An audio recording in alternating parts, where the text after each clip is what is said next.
Welcome to Hurrdat Sports Live. Four-man rush. Pass caught.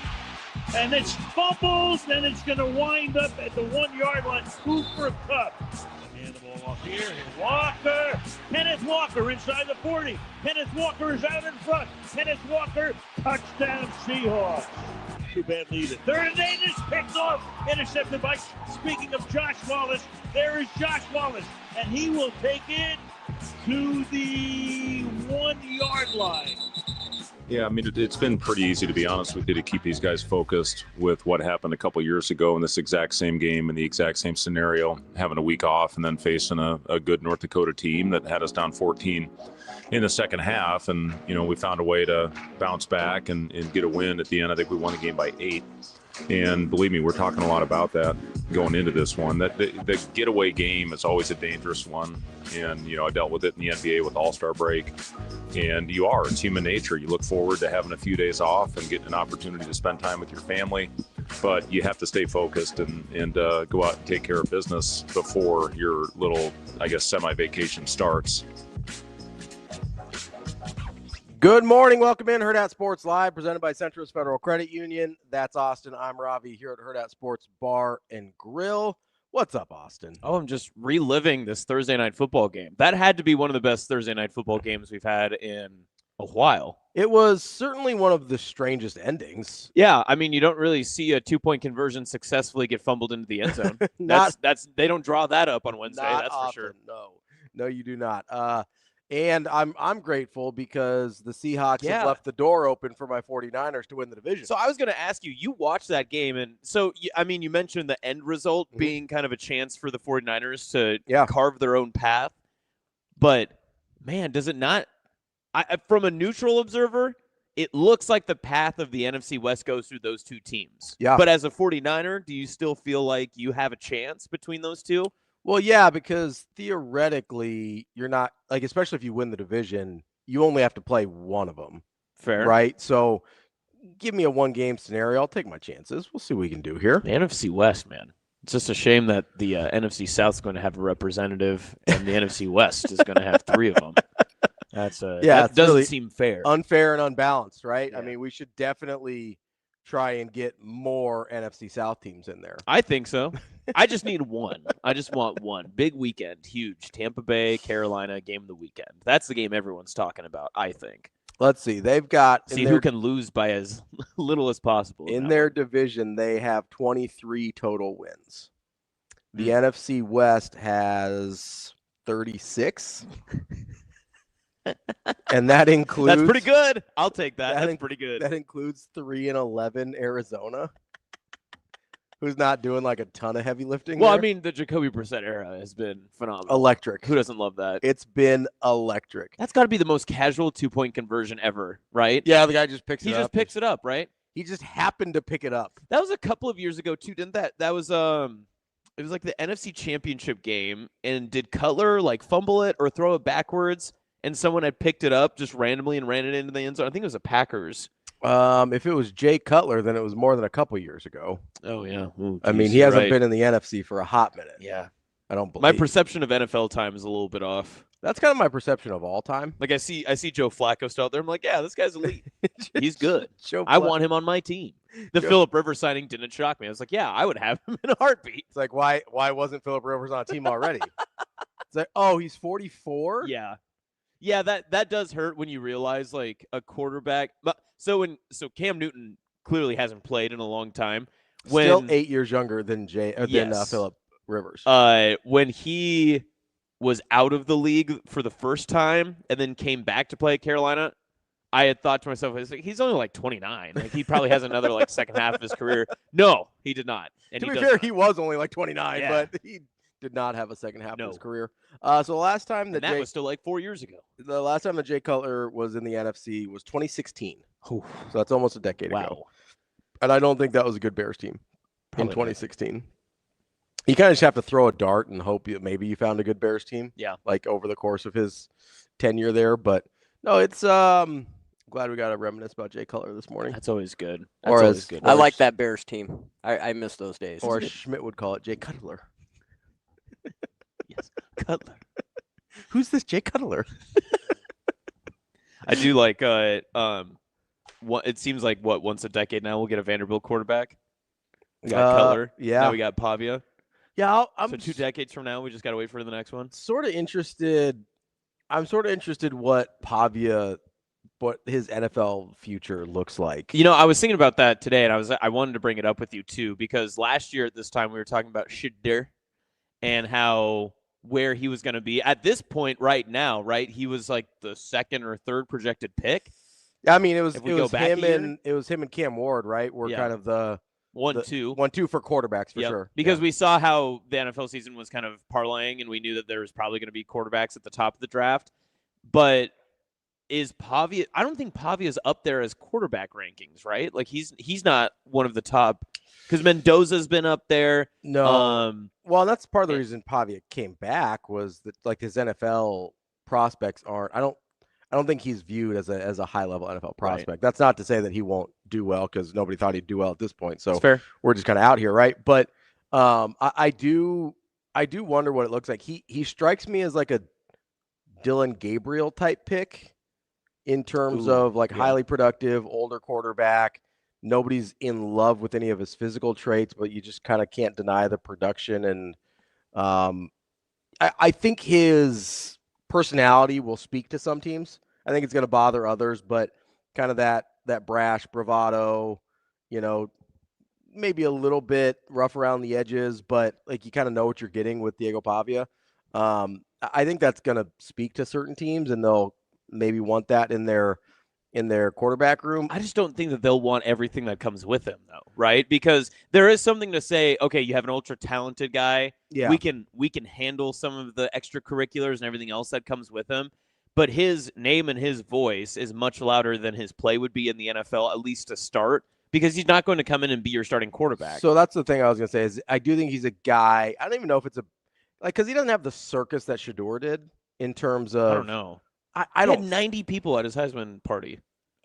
That's fair. I think there was more baggage or at least baggage that people in the NFL don't like with Shedeur. Okay. Whereas I think Diego himself is going to make it uncomfortable to not be your starter. Yeah. Like he does not seem like a guy that's just cool learning and taking backup reps. So that to me is the hard part about Diego Pavia as an NFL quarterback, is like, is he cool sitting and learning and waiting for his chance? I don't know. That doesn't really seem like his personality.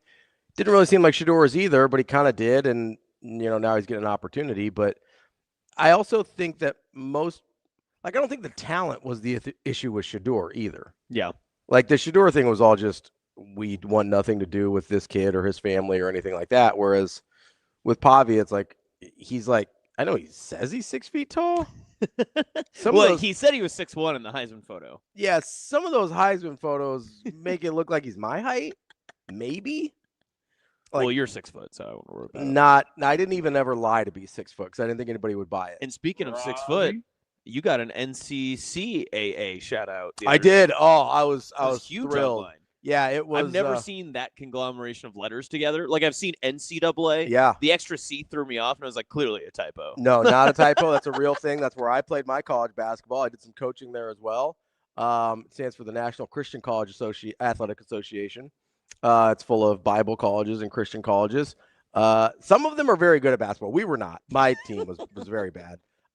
Teams I coached were very good. We, made the national tournament several times. But no, it was really cool, and the best thing is they were crapping on Marquette in the tweet about the NCCAA, because they are shooting 17% on open catch and shoot threes this year. Yeah. Which is, I don't know if you know this, that's very, very bad. It's not good. And it was like dead last in D1. Is 17% of anything good? I would take 17% of like Apple. Okay. That's a good point. I would be very rich. Good point. Yeah. Okay. So it's a good argument. Yeah. See, nailed it. You're always ready for an argument. But then the guy, he's like, "Oh, I realized I had the D1 filter on my stats." So he unclicked it, and he included D2, D3, NAIA, NCCAA, and one that I had not heard of, USCCAA, I think. Is that the Rob Gronkowski commercials or? No, that's USAA. Oh, okay. That's My different. bad. Sorry. I don't know what that one is, and I think I don't remember if it included JUCO or not. But there was basically like 1,400 teams. Yeah. And I think only 20 were lower than Marquette. They were like 1,440 out of 1,460. Mm-hmm. So not only did we get an NCCAA shout out, we also got a Marquette Sucks shout out, which I'm very pleased about. That your least favorite Big East opponent? Oh, no, it's definitely UConn. Fair. I hate sorry. UConn. I always forget about them. Shaka is, I think, my second least favorite coach, though. Yeah, right. I really hate Well, he's the sixth man on the court. I really hate that when he pretends to play defense. I really just want to I love the energy. I want to punch him in that shiny head of his, just knock him. He does notably have a shiny head. Yeah, and he also notably those lights have to be coming straight down. Has a real like what are we doing, man? Like I know you play deep coaching. No, he's not coaching. Yes, he is. No, he's active not coaching. No, that's not coaching. Fire doesn't coach from a bench, buddy. My bad. Listen, I was a big sit on the chair and just kind of what's going on here. Stand up when you need the to. Occasional. Stand up when you three. No, I tell the assistants, be like, hey, do one of those. Oh yeah. Hey, let's run this. Call that. Never the whiteboard guy. Where you grab the whiteboard guy? You go behind the bench.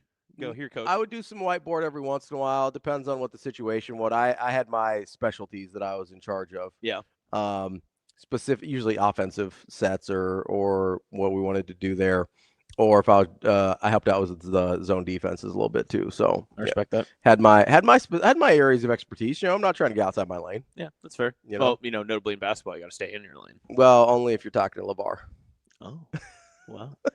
Yeah, I'm doing the one thing that I hate when you and DB do. It's hit 2 million topics in the first 15 minutes. Well, that's your fault. It is. I just keep going around. Funky Giblet says 17% of Warren Buffett's conglomerate would be just fine. Yeah, I think so. Yeah, I like that.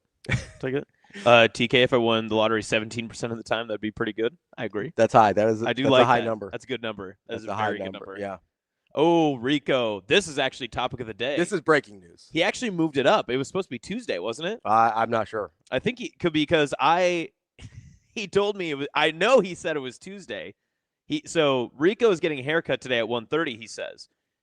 I know he said it was going to be Tuesday because I had put Nebraska basketball to lose that next game. Yeah, we had him on upset watch against New Hampshire. Yes, yeah. Now I think I actually just picked. I picked New Hampshire to cover. I think is what I picked. Now we are on upset watch for North Dakota on Sunday. Great. Which we just heard Fred talk about. Semi-vacation. Oh no! Right before the break. Great, Rico. Thanks a lot. So if you're not aware, Rico's hair is cursed. Mm-hmm.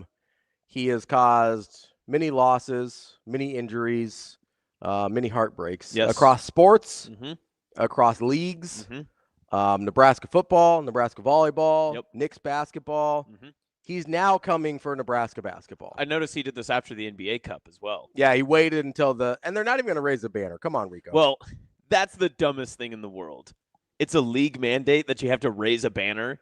And they said no. I think it's dumb that a banner exists for the Commissioner's Cup, but it's either a thing or it's not. Hey, as a proud Crown champion, you raise a banner for whatever Do you want to get into some Crown bracketology with Creighton here? Because I think they got a shot after the way they played against Xavier. They're one of the Big Five. Yeah, they can make it. I'm actually rooting for that outcome if they don't make the NCAA tournament, because then you want to ruin my bit. No, I just want to be like, hey, listen. It's nice to raise a trophy sometimes. I think when we talked about this, do you think Creighton would raise a Crown banner? Yes, I think they would. 2026 Crown champs. Now it would be very. Did funny. Nebraska? No, not yet. Nebraska, I think they're gonna wait until a potential loss happens, and then they'll be like, hey, how do we get spirits back up? Crown banner. Okay. It's the only way to get the PBA crowd back in it. Well, you got to. It would be very funny in many aspects. Creighton wins the crown. And they put up a crown banner before Nebraska put up a crown banner because then Nebraska couldn't even claim their own crown. Yeah, they would have lost. They would have lost the crown before they claimed the crown. Yes, they would have lost the amount of time needed to claim your crown. But what can you do? No, I mean, who wouldn't like what they saw from Creighton though on Wednesday? I mean, that was impressive. Yeah, I mean, no, it's impressive.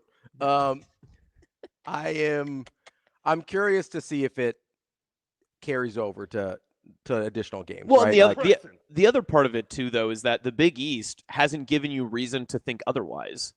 Where if you play well in conference, everything's still on the table for you. Yeah. Everything that was bad in the non-conference, everything you couldn't figure out, as bad as you looked in your most marquee matchups. And frankly, I think as upsetting as the Nebraska loss can be for a Creighton fan, that Kansas State game should have put a pit in your stomach because that should have been a game that you got. Yeah, that's a game you need to win. Yeah. Like Nebraska's actually good. So losing that game isn't like you don't want to lose it like that if you're Creighton, right? Yeah.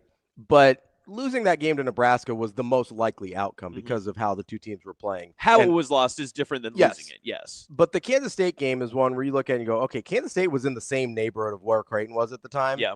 And that's a game like Creighton needed to win. Like you almost wish you could move that Utah Tech game like up to that and then move Kansas State back down to I'm not sure. Later. So here's the thing that I'm kind of playing around with in my head with Creighton is I think you have to accumulate a certain amount and style of losses for the move that Greg McDermott made with the roster to actually work. That's fair. Right? Utah Tech sort of just like that plasters over things the way like Maryland Eastern Shore does, right? Yeah. Where it's like, 1-40, not a big deal. And North Dakota too, notably as well. Yeah. Like, you saw the issues. I would say North Dakota was closer to exposing things, I think, than covering them up with like, and not that North Dakota's, I mean, they're 325 in Ken Palm. Like that's a bad basketball. You were putting makeup over pimples at that point. Like you weren't doing anything to solve the issue. Like, you were just covering it up. Yeah. 15, even like Nichols, like that 20-point win over Nichols is kind of like, ugh.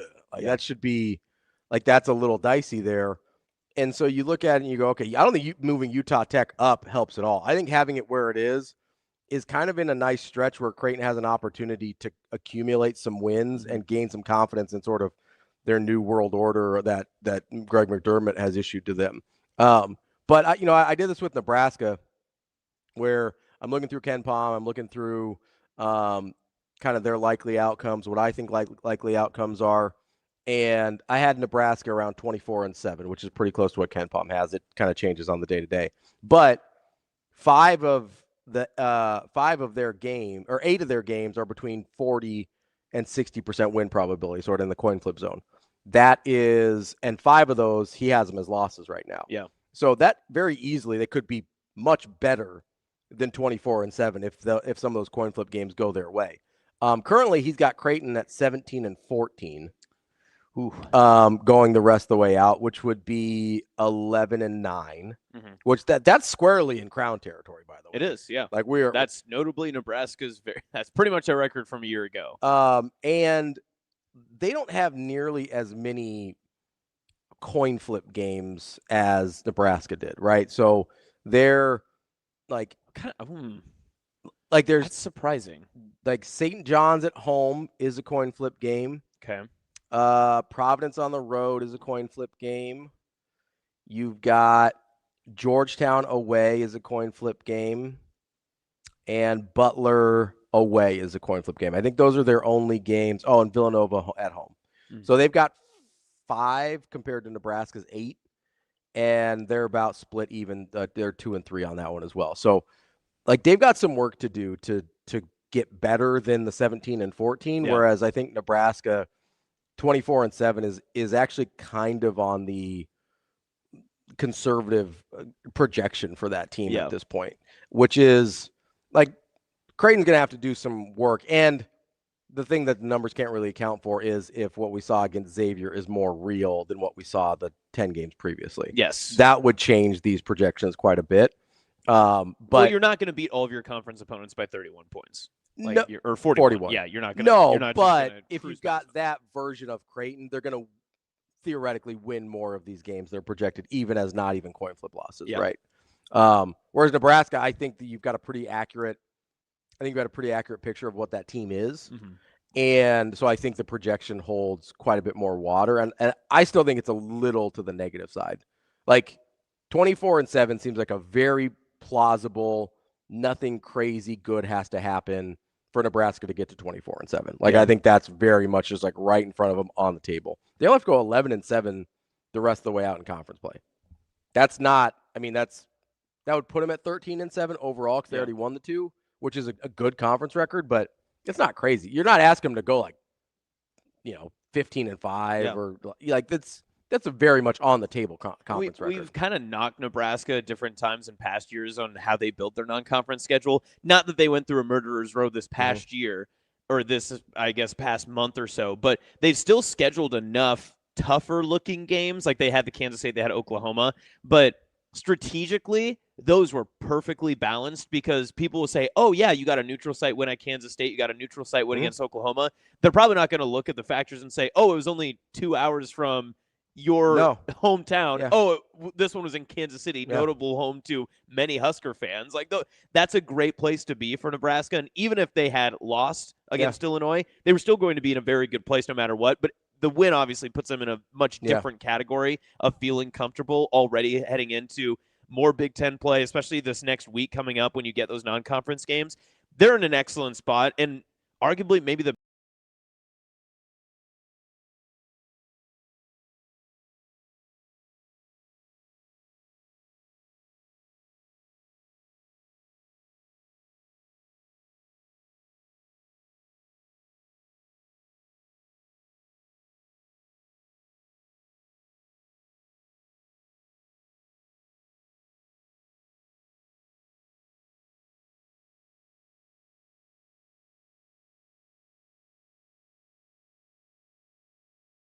teams coming up.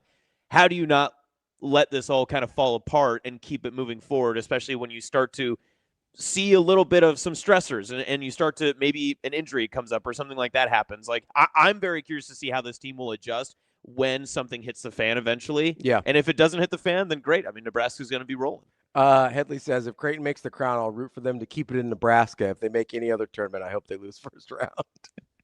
No, I want them to win. That's a weird. It's a weird hill to die on, is keep the crown in Nebraska. But all right, whatever you got to do. Yeah. Whatever you got to do, it's all right. Yeah. Should we set up the show for today? You can do whatever you want, man. It's your show. I'm literally just here. We're out of here, right? At 8:00, we're going to talk to our guy Tim VERGHESE from inside Nebraska. See if he's got any thoughts about what's been going on. See if there's any what has been happening. Transfer portal scuttlebutt. Which quarterback do we start with? His favorite or Nebraska's ex? Right, exactly. Probably gonna have to do both. Yeah. I don't know. No, that's really impressive. We'll have to see here. I didn't realize we had Tim drop, Shane. That's good. They're a real player there. Like they're just not a seat at the table. Like they're a real player there. Shane's got everybody drops. It has already seemed like a bit of a shit show.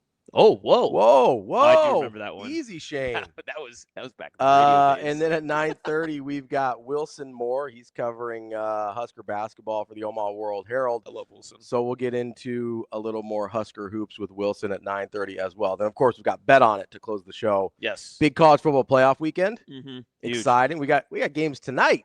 Yeah, isn't that nuts? A game. I had the thought walking Ava this morning. She loved it, by the way.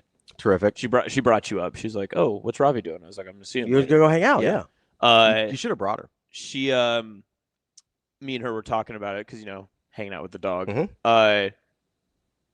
Beautiful weather for football. Wish it was in Lincoln. Yeah, that'd be pretty cool. Took me back to 10-2. That'd be pretty cool. What we were 4 months ago. Well, listen, the optimism obviously ran dry a little bit. You choose to be optimist. At least for this year. I'm still optimistic for next year. I'm still, I did make the prediction that Nebraska makes a college football playoff by 2026. So that's next year. Yeah. That's where we're at. It'll be interesting to see. It would be 25. I will say it would be incredibly ironic if they do it after Dylan has left. Right? Because my projection was, okay, you'd win the breakup. That's 100%. Yeah, 100%. Especially if he ends up at Louisville. Yeah, what does Nebraska need to do to win the breakup? It's actually like a good. I think you have to wait to find out where he's going. Yes, and his landing spot matters. We can do this. The fan bases can do this. Yeah, it doesn't matter. No, it really doesn't. It's all conjecture. It's a June conversation when we're like reaching for content. I'm petty, so I'm definitely gonna think about it. Yeah, but I do think it matters where he lands first. And I do think it's interesting though. My prediction was based on, okay, it'd be Dylan in his third year, hopefully his last year before he goes to the NFL. You'd have 3 years of Coach Rhule recruits and things like that. So if it were to happen in this sort of jumbled mess of all this other stuff, it'd be really funny. Yeah. Because I'd be right, and for all the wrong reasons. And I fully acknowledge that. Like, my prediction, while accurate, would be totally empty because it didn't happen for any of the reasons that I thought it would. Wow. I'm still going to take the W. Right. Don't get me wrong. Yeah. Win's but win. It would be incredibly ironic if it was just like, yeah, none of the things you thought were going to happen, but here you go. You still win. Exactly. It'd be like the 2-point conversion. You stumbled into a win. Yeah, you're like, we didn't execute that play at all. Even like that's actually a culmination of Sam Darnold's career to this point. Just literally like nothing went right, but yet you still got here. Here we are. We're out here, right? This is where the magic happens. No, it is. You know what's funny about that is even in a broken play scenario, they still didn't act the way you wanted to. Yeah. In the sense that, you're taught anytime the ball is even questionably like like the just casual, pick up the football. Yeah. Like they didn't do any of it right. That's like a third grade tackle league. They didn't even do the broken play right. There's like, I guess I'll have to pick this up and throw it to the ref. Good thing he established himself in the end zone. I'll say good thing he just happened to be in the end zone when he picked it up. Like, what are we doing here? It's very strange. Football's weird sometimes, man. Gotta love it. Gotta love football. You do gotta love football. Never happens in tennis, tell you that. You don't even know. No 2-point conversions in tennis, I know that. No, but wild stuff happens all the time. It's crazy. All right. You hit a frame winner, just like, I didn't mean to do that at all. Yeah, we're speaking the same language. You know, you hit a net cord and it just kind of rolls over. A net cord? Net cord. It's like the cord at the top of the net. That like core. Yeah. No. Yeah, I will say, you see all these, especially in professional tennis, and you see amateur people do it all the time. Is like when you hit the top of the net and it goes over, you're like the courtesy is to apologize because you didn't mean to do it. I've never once been sorry, so I'm just like, it happens. No, listen, W for me. If you get it, own it. 100%. If you could master that serve, you do it a million times. Well, you can't do it on serve because that's a boo. It's a let. Okay, but, fine. Master that hit. If I could master that shot where you're just like right over the net and just falls over, do it a million times out of a million. Same thing in volleyball. If you can master the serve where it hits the top of the tape and it like lands. Yeah, it just rolls right over. 100%. I do it 100% of the time. Yeah. And I would not be sorry a single time. Listen, got to do what you got to do. I'm just going to take a win where I can take a win. Yeah, exactly. And listen, I'm no athletic freak. I got to do what I got to do. Listen, I think you're a better athlete than you give yourself credit for. Thank you. I needed that. Yeah. Appreciate that. Sorry about that. Sydney Red Raiders out here representing. Career backup. Listen, you're still on the team. Yeah. It's like you're like Brian Scalabrine, right? Right now. Right? Well, if the sunscreen fits. All right. He goes. No need for that. When he wins the title with Boston, he's like, right now I'm a backup, I'm a scrub.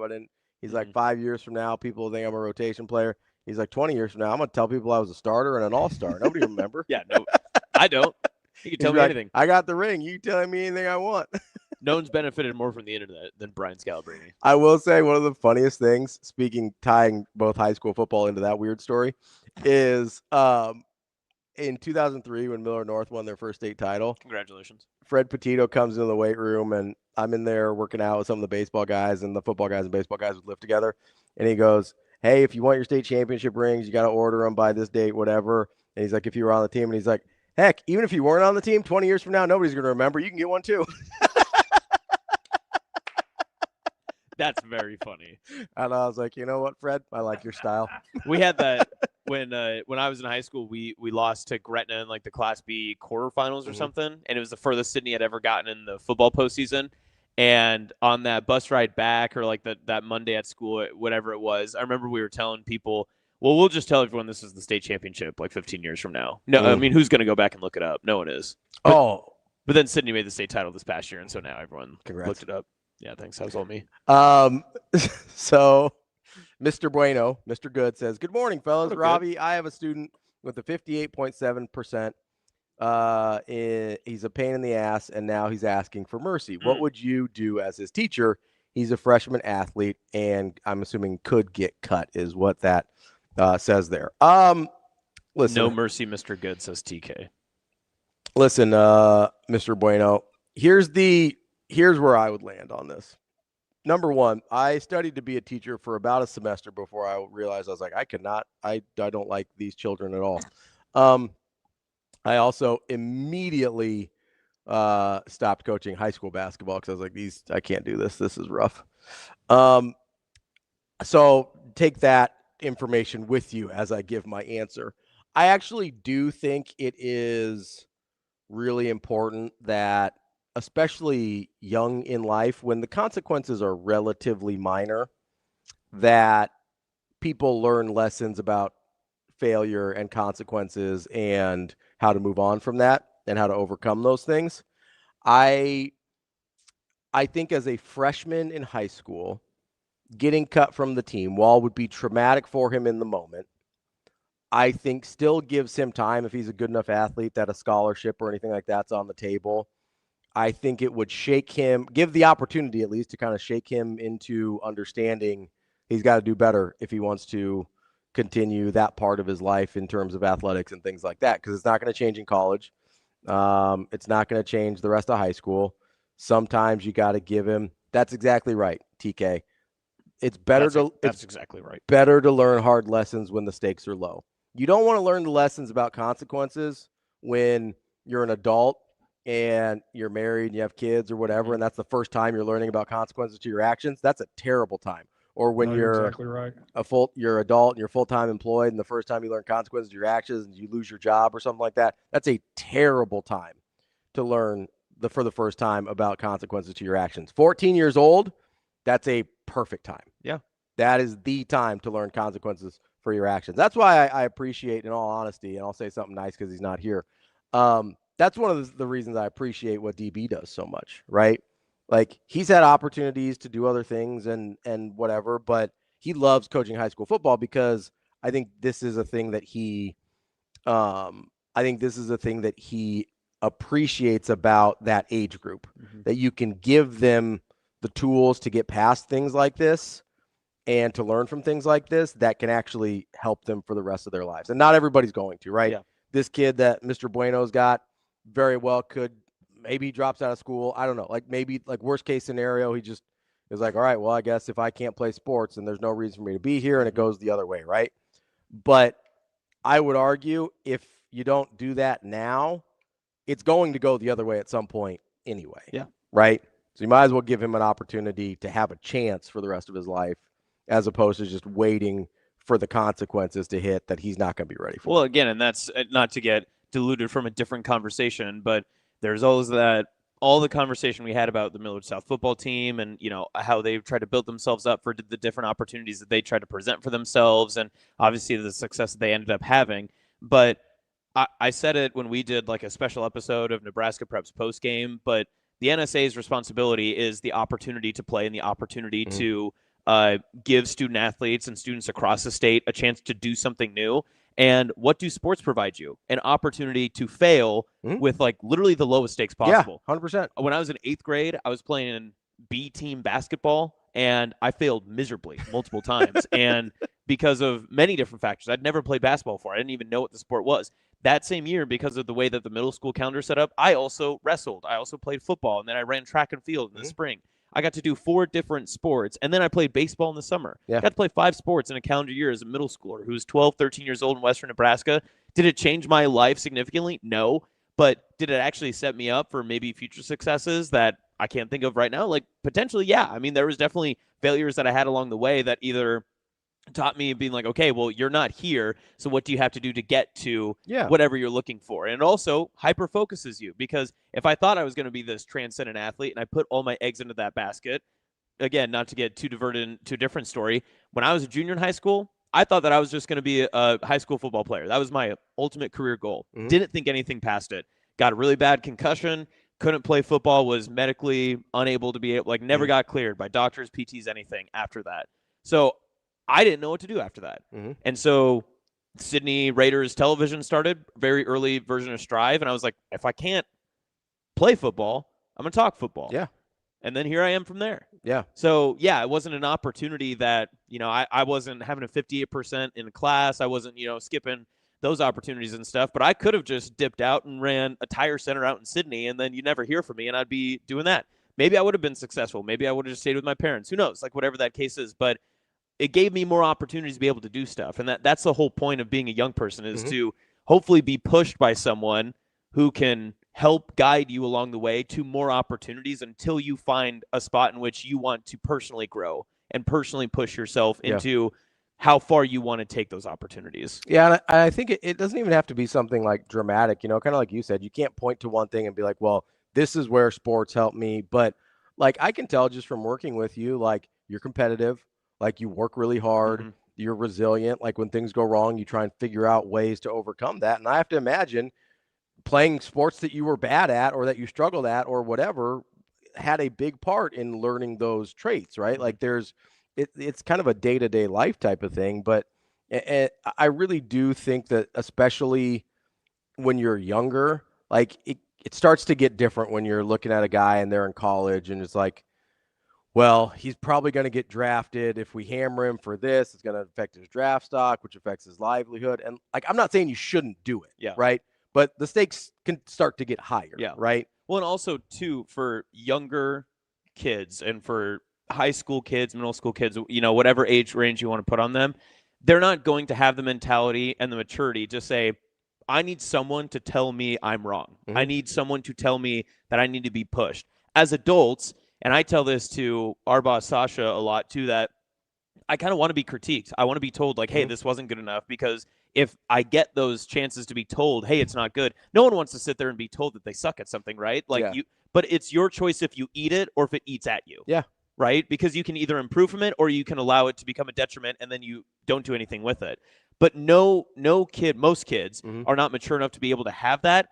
But then eventually later in life, they realize, oh, crap, did I need that? Yeah. I had to be told no. I had to be told this is something you need to learn from. There's different ways to do it. One of those could be removing something that is something they're passionate and loving about. And another way to do it is, like you said, with DB, and I'm sure he does this a million times over because he's worked with so many different high school kids, is restructuring and reframing and reforming what those different types of new opportunities look like. Like, hey, this wasn't good enough, but we're going to put you in a path for success this way. And whether that's as simple as saying, the linebacker didn't fit correctly on this run play, so we're going to put a different guy in and we're going to teach you how to do that correctly, and until you get that right, you're not coming back in. Or something more transformative in a student's life that is at X, Y, or Z school.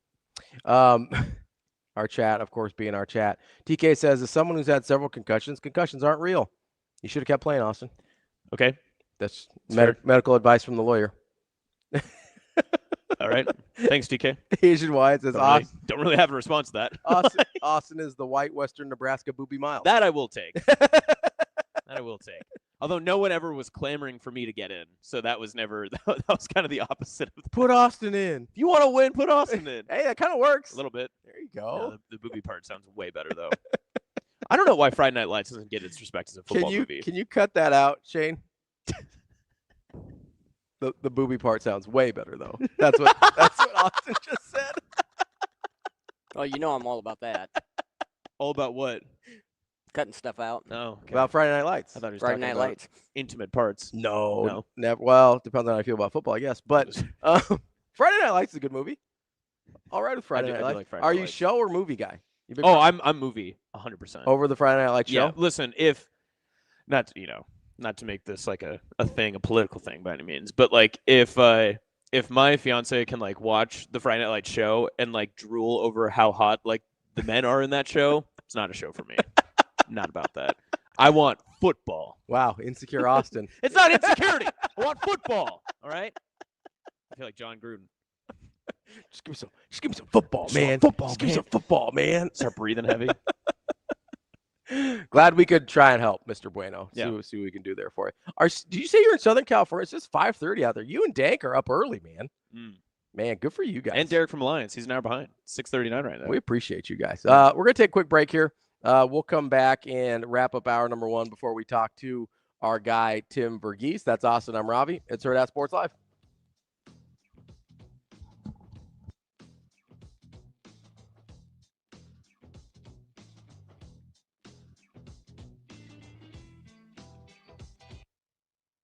It's the season of New Tradition sales event at our brand new Edwards Kia Council Bluffs location. Lease the 2026 Kia Sportage EX starting at just $249 a month. Brand new showroom, big holiday savings. Or lease the 2025 Kia Telluride S starting at $329 a month. Or finance at 0.9% for 60 months. Plus, every new purchase includes a free electric scooter. Don't wait. Celebrate the season at our brand new Edwards Kia location in Council Bluffs.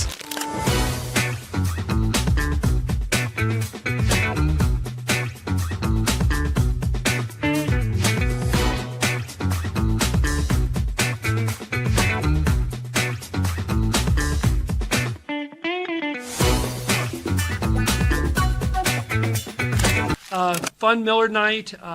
Liz got us off to a great start. Thought the first half we were pretty good at both ends. Second half was more spotty. I felt like we let down defensively. We had too many turnovers. I think at half the turnovers were 13-1, and we had 9 second half turnovers. So we got to clean that up. I told them we can't play to the score, and I felt like we did that a little bit in the second half. But it was nice to see everybody. These two were really good offensively, and made some plays on the other end too. So it's a process, but I think you see how talented our freshman group is, and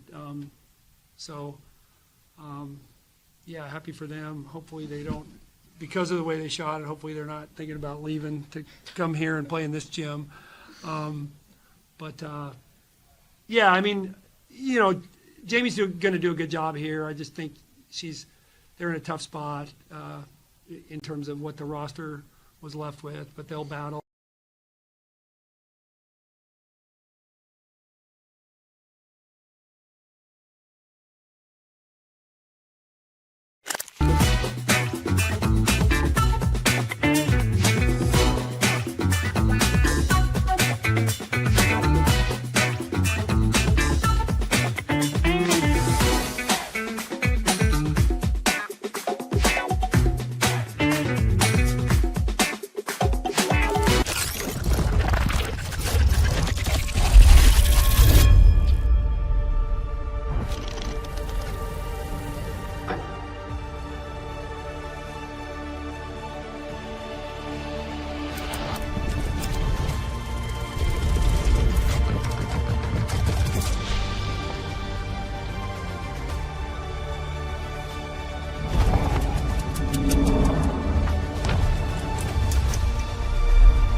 Centris Federal Credit Union, we understand that the journey of building your own business typically starts with modest beginnings. With a little help from our team of experts and small business loan offerings, you can take your vision and transform it into a more concrete reality. Centris Federal Credit Union. We are where you are.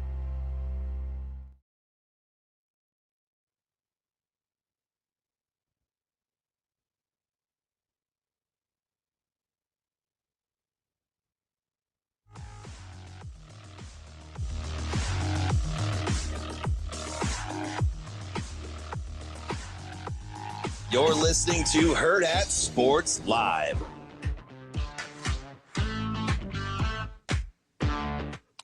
Welcome back, Hurrdat Sports Live. That's awesome. I'm Ravi here at Hurrdat Sports Bar and Grill, reminding you, if you've had any issues with your car lately, especially, it's that time of year, you got some slick roads, it gets a little icy, make sure you call our friends over at Dingman's Collision Center. They've been voted first place best of Omaha for 20 straight years, and it's for good reasons. Locally and family owned and operated. They've got deep roots in Omaha, just like you do. They live here, raise their families here, and they take pride in serving the same community that they live in every day. And they are the most trusted name in auto repair, in auto collision repair in Omaha. Make sure you check them out, dingmans.com, for all your auto body repair needs. Austin. Yeah. How are we doing today? We doing all right? I'm good. I've got my energy drink down. I know I needed it. We had a late party last night. It was a good time. Good time at the Christmas party with Hurrdat. Yeah, we got to see a bunch of friends. Yeah, and old friends too. Yeah, I mean, she hasn't been gone that long. Yeah, that was crazy. She won a prize though. Yeah, she I didn't mean, even work here. Yeah, it does not work here. It was more crazy on our part to boo her on stage. We shouldn't have done that. I feel okay about it. I shouldn't, with the mic in my hand, hosting. I shouldn't have. I did yell, "She doesn't even go here," Mean Girl style. Yes, you should have. No, I did. You were on your point. You were on point last night because you were doing music karaoke. You were singing every song. Oh yeah, you were on it. I do enjoy. People knows I like to sing. People knows about me. Like in the choir. I did. I was actually in choir in college. Yeah. Is that why you wanted to become like a pastor? Because you could sing well? You would just want to sing in front of people? So in the types of churches I came up in, the pastor and the music pastor are different people. Oh, okay. So that was my brother actually was a music pastor for a while. But no, I think I wanted to be if looking back at it, I think I wanted to be a preacher just because I, as you could probably tell by my current occupation, like listening to myself talk too much. I thought you were going to say be the center of attention. I mean, it's not that much different. It's okay. I'm the youngest, so it's easy to see. Me too. Easy. Youngest. See, nice. my mom always brings that up to people because they'll be like, oh well, you know why did Austin want to get in that? And she's like, he just loves attention. Like, yeah, no doy. I'm a Leo. I don't know. Don't bring signs into this. Signs like the Mel Gibson movie. I was gonna say underrated. I actually don't like it that much. It's not my favorite. It's the fact that it's water. It's kind of dumb. You came to a planet that's got a lot of water on it, homies. Low key though, first time you see that movie and they show like the television scene when they're all watching it, that's crazy. You know what so this is how I saw that movie when I was probably like 13 or something. I don't remember when that movie came out. Mid 2000s? It was earlier than that, I think. Shane, you're a movie guy. 2000. I'm gonna say 2005. Am I wrong? Yeah, probably something like that. 2003, 2002. Yeah. Oh, whoa, it's a little bit early. So I saw that late. 14, 15 years old. You know the thing that I wanted most out of that movie? I wanted like a prequel or documentary style film about Joaquin Phoenix's baseball career. I was fascinated by it. The entire movie, it's all I could think about. You're just always thinking about Moneyball? You're just constantly thinking about Moneyball. I love Moneyball so much. I can't tell you how many times I've seen that movie. Is that your go-to? Like you're on a plane. Moneyball's on a lot of planes. Yeah, so I'll just throw it on just to have like some background noise. Mine's Ocean's 11. I could throw Ocean's 11. I used to do the Ocean's 11 used to be one of my go-tos. Yep. I used to, when I was younger, like high school, college, I'd watch movies as I fell asleep. So Ocean's 11 would get thrown on the rotation a lot. Bad for your sleep, but yeah. I sleep better. I don't care what I don't know what to tell you. Like I sleep better when I've got a little background noise and a little bit of light going on. But no, yeah. So Ocean's 11 was one of those. But yeah, Moneyball it's got to be hundreds of times that I've seen Moneyball. I just throw it on in the background, you know. I think my most watched movies are Ocean's 11 because I watch it on every plane I ever get on. Great movie. Spider-Man 3. Oh, I hate that movie. Yeah, I do too. Very bad. It's always easy to put on. 300's up there too. 300's good. I can put those three movies up and I know exactly where I am in the world. Like when that movie, like I could pause it and I could tell you the next line of what happens. I could tell you the line.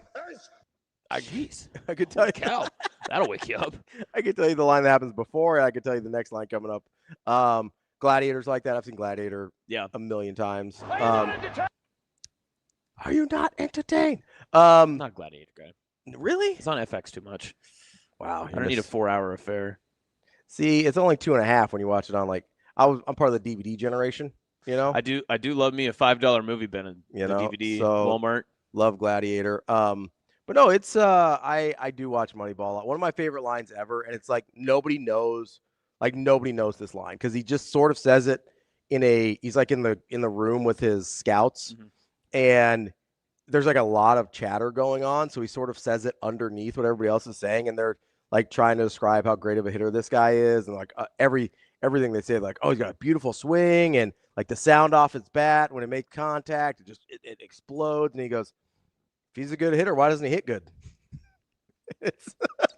Moneyball, like you've said many times, Moneyball has something for everything. It does. 100% does. Moneyball really does apply to the transfer portal, does it not? Especially when it comes to quarterbacks. Because who'd you just describe with that saying? If he's a good hitter, why doesn't he hit good? Dylan Raiola? No, DJ Lagway. Oh. if he's this projected great quarterback, right? If he's a good quarterback, why isn't he quarterback good? I did not mean to parlay this the way that it is. No, I'm in. Let's do it. LSU, right, is probably the number one quarterback spot. You've got probably the best quarterback guru, new head coach. Great offensive play caller. You know you're going to get paid. Yeah. There's two quarterbacks that are probably in the running to be QB1 out of the portal straight to LSU. It's Lagway and probably Chambliss once Ole Miss's season ends, right? Mm-hmm. If you're Kiffin. Does Chambliss have – how much the eligibility does Chambliss have left? Sorry, continue. Yeah. If Kiffin is able to make this decision, which he does, he literally has Chambliss's phone number. He can text him whenever he wants. Hey, buddy, good luck this week. Or Snapchat him. I mean, he's known to do that with college kids every once in a while. Whoa. What do you pick? Do you pick the project that has the ultimate upside, that could be the number one pick in the draft, that could be, dynasty-altering scenario? Or do you go with the guy that got you as much success as you did this past season and the guy that you already know and trust? So here's the thing is I don't – like DJ Lagway doesn't make any sense to me in this scenario. To you, but again, it's like this whole national narrative that everyone peeks in at him and says that guy has all the tools. We're going to talk to Tim in 9 minutes, and he's going to say the same thing. I get that. That's fine. He has – I'd go with like Aiden Childs before I went with DJ Lagway. Wow. If I'm being honest. That's Childs physically does not have that dissimilar of a profile from DJ Lagway. Okay. He was, I think, also a 5-star coming out. He was a very, very high 4-star. He's top 7 or 8 recruit in the country, quarterback recruit in the country in his class. And I think we've seen better football from Aiden Childs. I think we've certainly seen. I would agree. I would agree with the last part. Yes, I'd agree with the last part. So if I'm LSU and I'm like, okay, guy has a ton of physical tools, and I've seen we don't actually know if there's better football in DJ Lagway. We don't. We assume. We have seen enough. And this goes with your point from the offseason before when people were preseason rating the top quarterbacks coming into the year. Mm-hmm. Well, you have now officially seen enough of DJ Lagway to form a narrative of what you have seen from him. Right? Absolutely. Yeah. And it's the exact opposite of the narrative that was formed last year when we hadn't seen enough. Yeah. So you sit here and you go, okay, I at least know there's some version, and maybe it's inconsistent. Maybe we don't quite have a feel on it yet, but there is some good version of football that Aiden Childs has to offer. I am not 100% sure. I would guess there is with DJ Lagway if he finds the right system and the right coach and everything like that. But that, again, is a guess. We do not know that for a fact. We don't. We even know he's the one guy left. As much as I've taken victory laps on Arch Manning and Lenore Sellers and all those other guys that I was like, are we sure they're good? Mm-hmm. Are we sure they're good? And I was right on a lot of them. Missed a few, but was right on a lot of them. Austin Simmons, DJ Lagway's the one. Austin Simmons as well, but he wasn't as highly regarded. DJ Lagway's the one of those guys that we don't have not seen extended stretches of good football. Right. Lenore Sellers, I thought it was premature, but we've seen good football from Lenore Sellers. Arch Manning, last half of the season. Yes, he turned into a checkdown merchant, but he's executing what Texas is asking him to do at this point. We don't know that about DJ Lagway. We really don't. And so that name connected to LSU has always been wild to me because we've already seen LSU, not the most patient place on earth. Yep.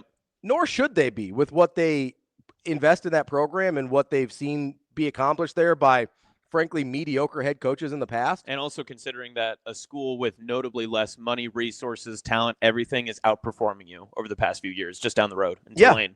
Absolutely. Or I was going to say just down the road where Lane Kiffin came from at Ole Miss. Yes. Right? You've had several programs that do not have, not that sounds like anybody we know around here, but that do not have the resources that you have that have been outperforming you, right? And so if I'm Lane Kiffin and I'm LSU, I don't that is a huge gamble. Maybe it pays off. Maybe you're right. Maybe the upside, he figures it out. He's a quarterback guru and it all happens, right? But my God, is that a huge risk? Yeah. Yeah.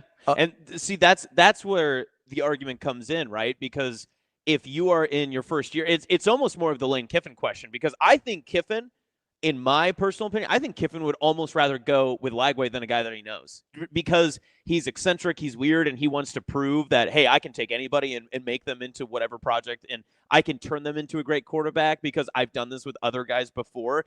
But you almost wonder if it's like you said, with all the LSU factors, I know what I've got in Trinidad. I know what I can do to make him successful. He's already ran an SEC schedule. He's already gotten to the college football playoff. I've already trusted him in big games and big opportunities. So maybe this is what I want to do next, to be able to get him to that next step. And maybe he believes that it could be Lagway, but I think if it were me, I'm going to go with the guy that I know, and I would go with Trinidad Chambliss. If he's interested in coming, maybe he's just going to run the Trinidad flag and just be able to stick in Oxford and just hang out there, whatever. Maybe that's the case. Maybe, yeah. I don't know. I don't know how long he was at Ferris State. I've been trying to find it, and I can't exactly. So, this is a TK question. He's always good for this. I think he's out of eligibility. I think this was his last year, but I'm not sure. I also don't know when somebody's going to sue and get more eligibility and what happens there. So, I just really... He'll just pull the Diego Pavia and just play forever. Yeah, just be like, no, I'm going to play some more, guys. I'm always a quarterback. Always beat collagen. Yeah. Diego Pavia is going to end up with, like, the most degrees in history. He's just going to be a PhD before this thing is done. Right, yeah. Dr. Diego Pavia. Yeah, exactly. That's what everybody thought. Undergrad. Listen, Vanderbilt is a good school. It is. Really good school. Notably not a bad place to get a college degree from. TK says he has one more year left. Okay. See? I thought he was a junior at Ferris State. I don't know. Listen, it doesn't matter. Maybe got redshirted. Who knows? Who knows? Yeah. Who knows? I don't know if D2 counts the same way. I don't know what counts now. Maybe he's 34 years old, has a COVID year left. I don't know. It doesn't matter. Yeah. If TK says he has 1 year left, I believe him. But see, that's what makes a lot of this just so interesting with the transfer portal quarterbacks, is that you have, and this is every year, this is not just this year, you have more established products. Sam Levitt from a couple of years ago to Sam Levitt today, more people would want Sam Levitt, the quarterback that he is now, and what he has established himself to be. I think more people would be willing to take a flyer on an Aiden Childs. But then you still have this Lagway factor of the almost just uncanny ability to have untapped potential that I think intrigues so many coaches. Yeah.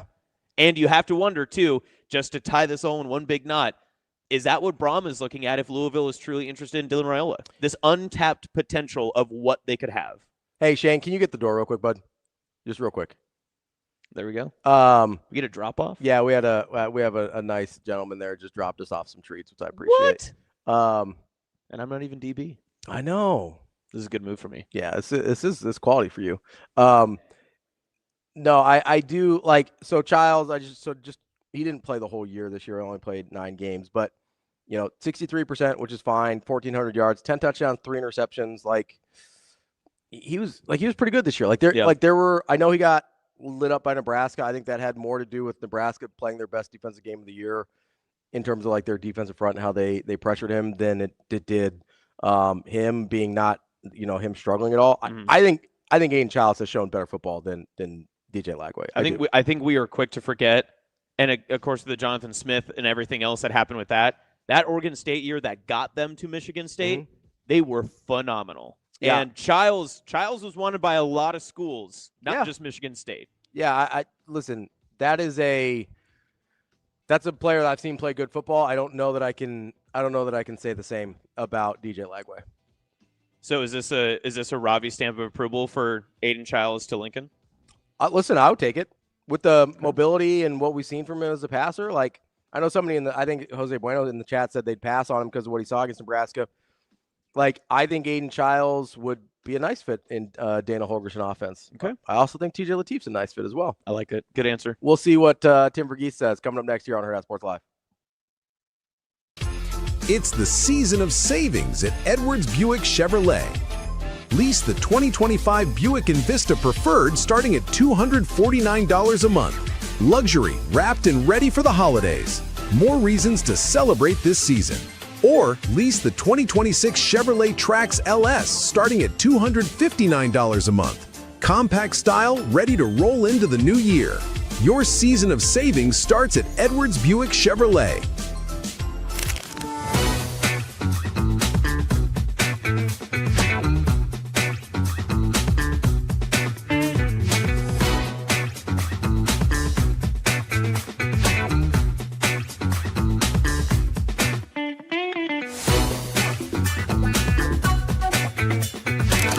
I thought it was really special, to be honest with you. I actually texted our coaching staff beforehand some of the ticket sales and the numbers, and I just said, make sure you enjoy this, because at some point this is going to be the norm, and just to believe that what we're building right now will generate to what we saw tonight, and obviously that's our long-term goal in the future. But certainly appreciate Millard and their school district and their community showing up for former student athletes. I think it speaks volume when you continue to support your own, and honestly, it's why I came to Omaha, is because that's how the community is here, and I think you can build with a community that's willing to do that. So pretty special night, and we at least put together a pretty good second half.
A successful financial future is built one coin at a time.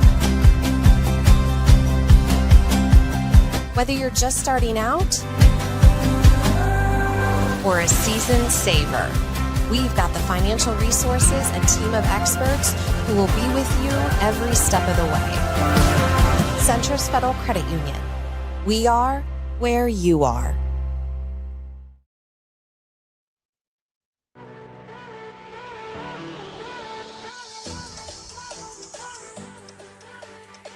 Welcome to Hurrdat Sports Live.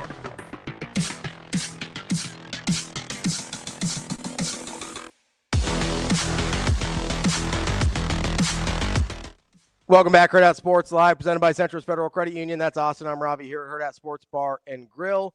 We are joined now by Tim VERGHESE from Inside Nebraska TV. What's going on, man? How we doing? Hey, how we doing, guys? Tim, we are good. We are good. Are you cold yet? Yeah, certainly. I was gonna say you were beanie season so far, so I look for you. But yeah, is this your Christmas getup? You just go full sweats and pajamas, or what? Yeah, for the most part. This is pretty much like from here to like probably Jan 1st. Because Jan 2nd is when things get insane. But yeah, from here to Jan 1st, I'm gonna enjoy the calm before the portal craziness. So speaking of January 2nd, so obviously it's the day the portal officially opens. Seems like it's, the door's cracked at least a little bit for the last couple weeks here. But what does that day look like for you, or what do you anticipate that day looking like for you? Because it sort of seems like it's going to be like NBA free agency style, where like 12:01 a.m. we've got signings happening right off the bat. Yeah, so I'm curious to see how many of these guys ultimately take visits before they make decisions. And so that's why I wonder if we're going to see this rush to decisions, or we're going to see at least, everyone kind of knows what's happening, but it's just going to be that first weekend they make that visit and then they make the commitment or whatever. So I'm actually curious to see how many early day of commitments. That said, come Jan 2nd, it wouldn't surprise me if if you see it from us and other national outlets of like, hey, don't be surprised if this guy ends up here, like where you can formally kind of report on stuff that's been occurring behind the scenes here in the weeks leading up to Jan 2nd. A lot of it is back channeling between agents, a lot of these guys, especially at the top end, at the quarterback position, at some of these key positions, their agents are already negotiating and talking with programs and getting stuff put together. So come Jan 2nd, they have a plan, or at the very least, a short list of schools they want to choose from. And at most, it's, we're already hearing some QBs already have like a decision or a destination pretty much set, like we pretty much know where like Brendan Sorsby's going, and there's a few others like that. Tim, before we talk portal quarterbacks and such, I'm curious, and like you said, portal's not officially open. We're going to get some new names in the next coming weeks. But is there a maybe power position group outside of quarterbacks that are notable to you that you've seen a couple of names already enter that maybe just college football fans should be on the lookout for? Yeah, I'm obviously expecting Nebraska is going to be active in the running back and the defensive line market. And I think the running back market is already a little bigger than I expected. I am kind of to the point, and this is besides the portal question. It is, related, tangentially related. I am to the point where I think if you're a top end Power 4 team, or at least have the resources of a top end Power 4 team like Nebraska does, you kind of don't have an excuse to not have like quality running back and wide receiver play this day and age. Like, especially right now with what the portal is going to be and what you've seen. Like, I just think you don't need like dudes, obviously. You don't need like to replace Emmett Johnson entirely. You need to add enough to replicate, or like replicate his impact and at least try to get there. But yeah, like I kind of think at this point with what the portal looks like at the running back position, with I think with some of the relationships Nebraska has with some of those portal running backs, and I fully expect Nebraska to be pretty active there, and I think they're going to come away with a good haul. Like I really think Emmett Johnson's on-field performance this year really made a big impression to a lot of running backs across the country. And I think they're only going to be more excited once they really start to dive in on Jeep Wade's offensive line tape from Georgia Tech. Speaking of offensive line and Jeep Wade, and I'll throw Lonnie Teasley in there as well. Am I being too simplistic to see those guys come to Nebraska, and then I see several guys from their former schools hop in the portal and think, yeah, Nebraska's probably got a pretty good shot at those guys? Yeah, Nebraska definitely has a shot at some of those guys. I mean, there's some stuff to work through. I think there was one from Georgia Tech a couple weeks ago, four-star freshman who entered the portal, who I'm not expecting to stick around at the Power 4 level, just because I think he's going to have to go down to JUCO, get some grades in order and things like that.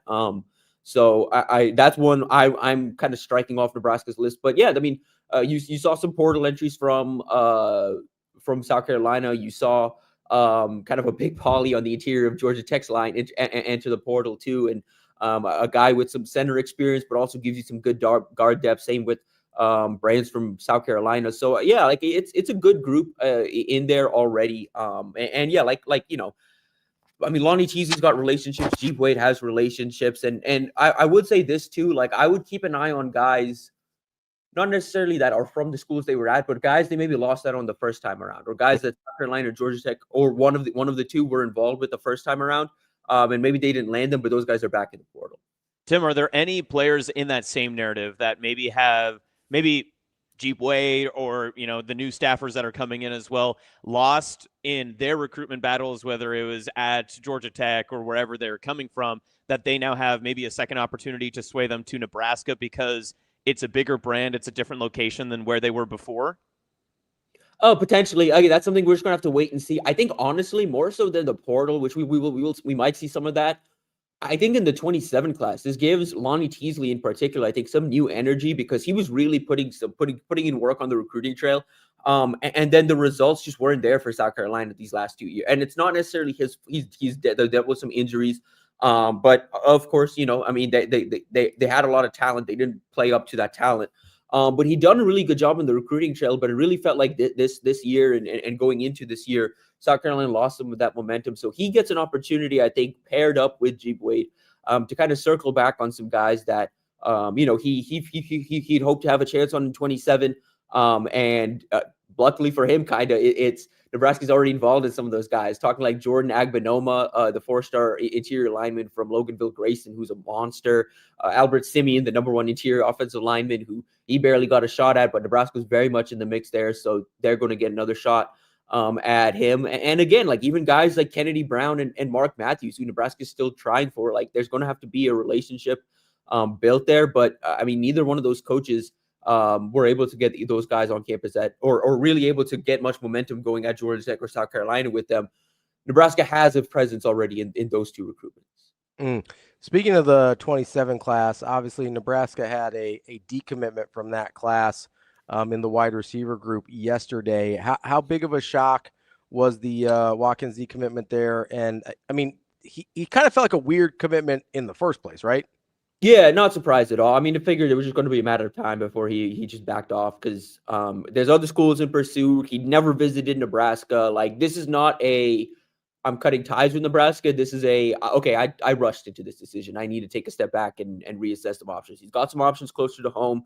I'm curious if he makes it up to Nebraska. Nebraska has a pretty talented wide receiver board, but they did like him. There was a reason why, he felt like there was enough interest for him to make that commitment early on. I've seen some stuff out there that Nebraska didn't accept his commitment. They eventually did. They were shocked by it too. They were caught off guard when he announced, but a couple of days later, they, after sitting down with him, it was just one of those guys where he's talented enough where they were able to accept his commitment, but it was always an expectation of you have to visit before we really, really recognize this. And on top of that, like, we know you have other options. Like, feels like you kind of rushed into this. Yeah, so I'm curious how Nebraska approaches it this offseason because they have other options, and this is like one of those big body Nayland Scott type receivers that they really want to keep adding to the room, but they have other options that kind of look like him, that feel like him. And like I said, again, receiver position at this point, yeah, you want to be involved with some of these top end guys, and Nebraska absolutely is, but like there's plenty of talent in at those positions at this point. Tim, how does Nebraska's staff balance their impact positions that they need or guys that they're targeting, like we talked about, through this year's transfer portal class that could affect or change maybe the dynamic of the 27 recruitment class?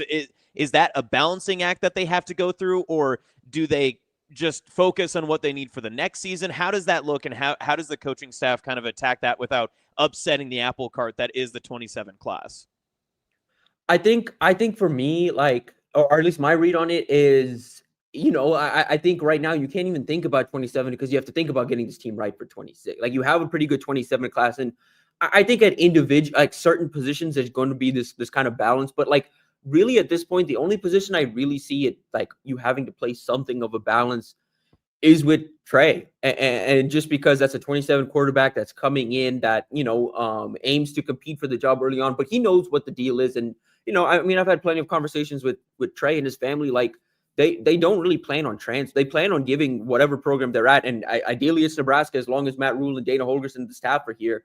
When they come to Nebraska, the plan is for them to stick around for 2 to 3 years at the very, like, they want to give the program time to develop, for him to get into the system, really dive in. And again, if it has to be something where he's competing for the job early on or sitting for the bench, he's open to it. He's not trying to rush himself on the field. There's nothing like that. But it is something that I think Nebraska is going to have to be a little wary of, because I think part of it is you can't bring a young quarterback with multiple years of eligibility into a room that has multiple other young quarterbacks with multiple years of eligibility, unless you really think that highly of that guy. So I think that's really the only position, because at this point, I mean, Nebraska doesn't have a defensive line coach or defensive line commits. You can't really think about, how is this commitment going to affect like this transfer portal D-line commitment going to affect my chances at this 27 D-lineman? You can't think that way. That Nebraska can't afford to think that way. I think the same thing goes at linebacker. Same thing goes at running back, even with the class they brought in here in 26 and the class they're putting together in 27. You need talent in the room, and I think everyone understands. Amir Brown understands he's going to join a competitive room. The guys Nebraska's recruiting at 27 know they're going to be joining a competitive running back room. So I wouldn't anticipate a whole lot there. I will say, though, in the 26 class, Nebraska's still after Dylan Behrman, the 4-star defensive lineman out of Monroe Parish down in Louisiana. Rooster Parish down in Louisiana, and that's a guy where I think if Nebraska has an idea of what his decision is going to be, or Nebraska lands that commitment pretty early on in the dead period, that would impact, I think, how many defensive linemen they add, because Behrman's the kind of like instant impact freshman D lineman that at the very least can play a rotational role year one, where Nebraska can, maybe add 2 D linemen instead of going for 3 and 1 depth piece that they aren't 100% sure on the value on, when you can just get the high school guy with 5 years of eligibility and, kind of a pretty high floor and a high mortar coming in. Tim, speaking of value, have you kind of allowed yourself, I'm not asking for intel or anything here, but just in your kind of talent eval, have you started to figure out quarterback wise where you think good value might be for Nebraska? Yeah, I'm still figuring it out. I think just based on how these names, more names continue to enter, we're still waiting on a few. Where I'm at on the market, I think this year, Oregon, Miami, Indiana, and Tech, and we kind of know where Tech's headed. But those 4 teams are going to dictate the market. How those 4, there's like the dominoes from who they choose as their next quarterback is going to have an impact, trickle down kind of down the line. But that said, right behind, I think those 4 schools is like Nebraska in the QB market. Now, where is value? I think that's something I'm still figuring out, because I think the market is already a little crazier than even I anticipated. I kind of was looking at the portal as an opportunity for Nebraska to go in and land a talented quarterback that they may not have to pay close to as much as Dylan Raiola. You could go into the portal and land a guy for 2.5 to 3 for a year.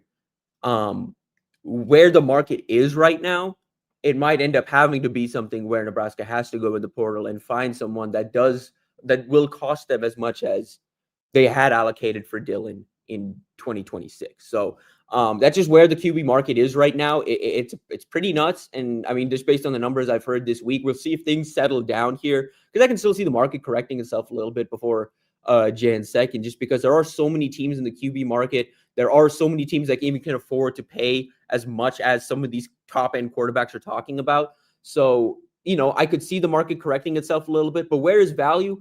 I think it's in the guys that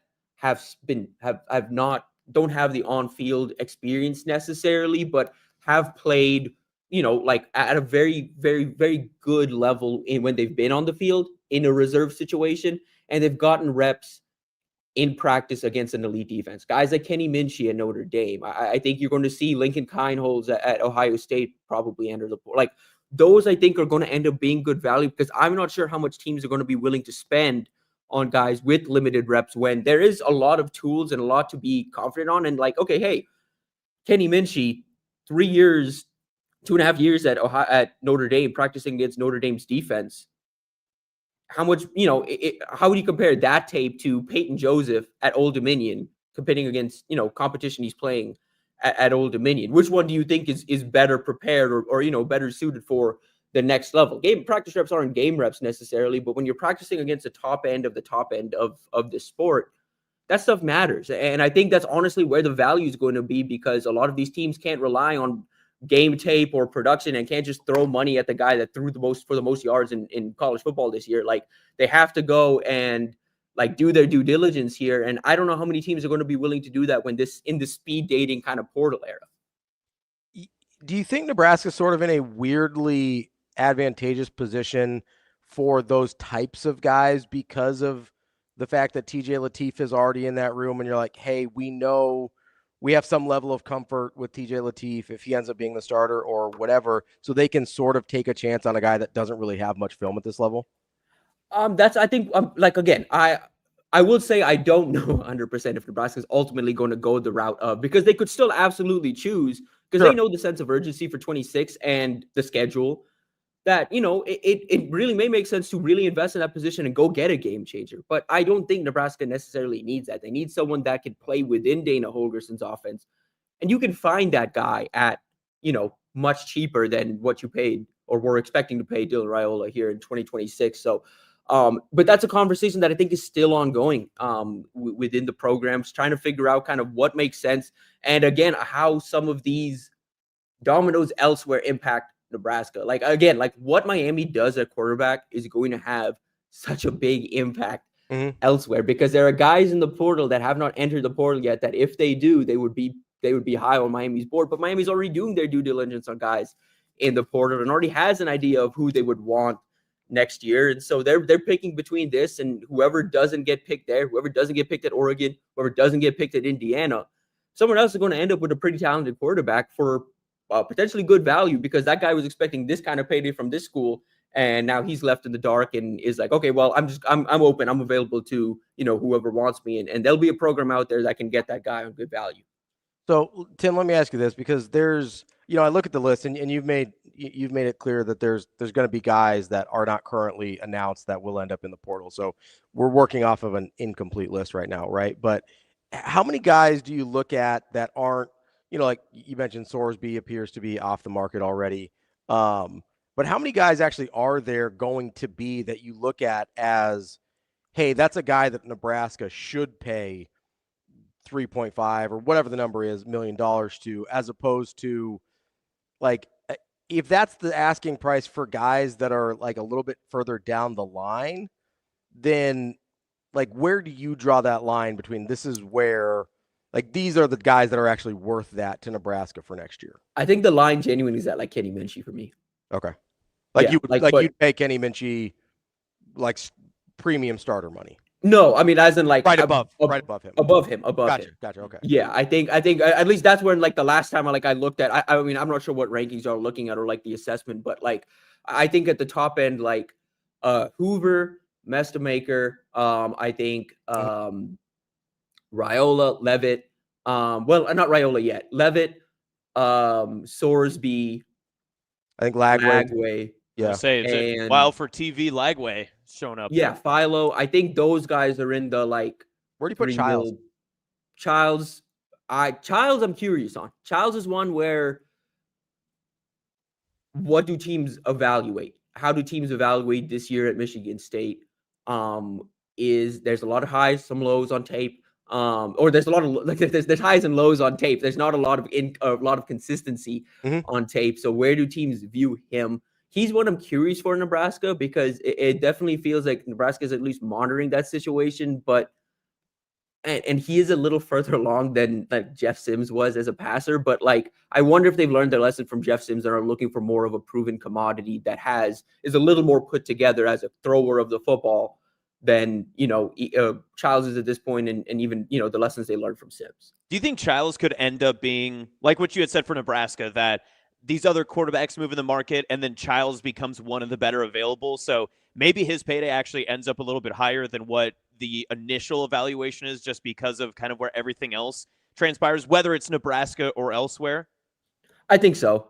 He's one of those guys I think is like right above the Kenny. Like I think the in my head I have Minchie, and then like right above him is Childs, and that's only because we've seen the highs on tape, and there is the legit starting experience across years. So like I think all of that together points to that guy's going to end up getting a bigger payday than probably most people anticipate, even people around like Michigan State. So on that same note, and I just want to make sure that I'm hearing you clearly. So when it comes from Nebraska's side, is it more of just Nebraska wants to play this out, see how the field kind of evens out, and then go after their quarterback? Or are they specifically targeting transfer quarterbacks right now and hoping that they will beat out maybe other schools for services? Is it waiting for the field to open up, or are they already trying to see if they can land a quarterback before those dominoes start to fall? I mean, I think as far as I know, it's been more of a like waiting game of just like evaluating the positions as it is. That said, there's already every program at this point that's in the QB market is back channeling with agents. So there is some of that getting worked together, at least trying to get visits lined up and trying to get just like, hey, are you interested? Presenting yourself and doing your part so you're ahead of the game come Jan 2nd. But I put it on the board earlier this week, and I still kind of believe it. It's not necessarily pointing to an individual guy. I just don't think Nebraska's transfer quarterback edition is in the portal currently. Okay. Tim, is there and we'll get off of quarterbacks here in a second, but is there a guy, you mentioned Colton Joseph from Old Dominion. Is there a guy like that? I think everybody's sort of looking like, oh, who is there going to be another Trinidad Chambliss type? And you don't have to go like D2 deep dive on me here, but is there a guy, whether like an FCS program or a group of 5 school, that you're looking at and you're like, yeah, I think this guy actually has a shot to be a really good power conference quarterback? I'm interested in Craig at Harvard. Just what that looks like at the next level. I don't know if he's a fit for Nebraska necessarily, but I'm really curious to see where he ends up. Joseph's the one though. Like from the early talk, it sounds like that's a guy that ends up getting last year's kind of Mateer treatment of this dynamic dual threat quarterback that's looking to make the jump up, and a bunch of teams are just really enamored with him, and with Mateer just ended up going to Oklahoma.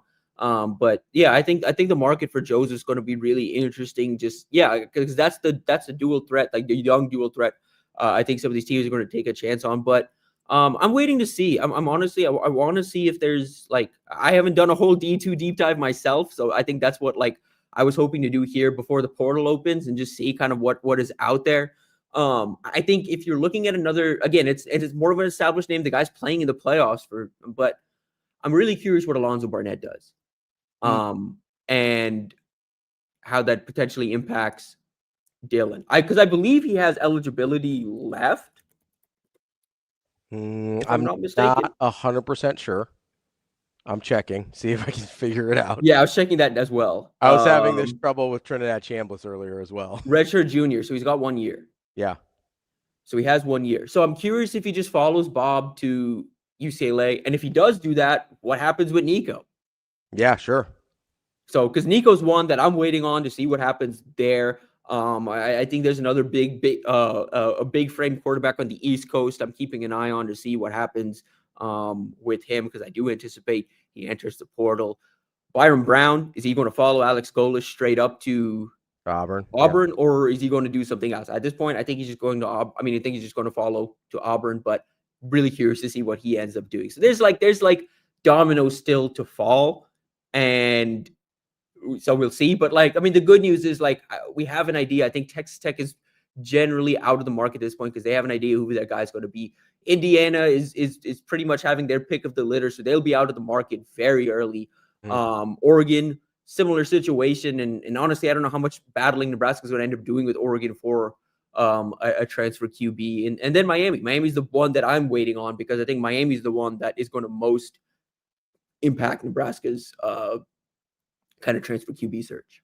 Is there any other players in the portal that non-quarterbacks that you're just excited about, that you're excited to see where they land, that you just think are really good players?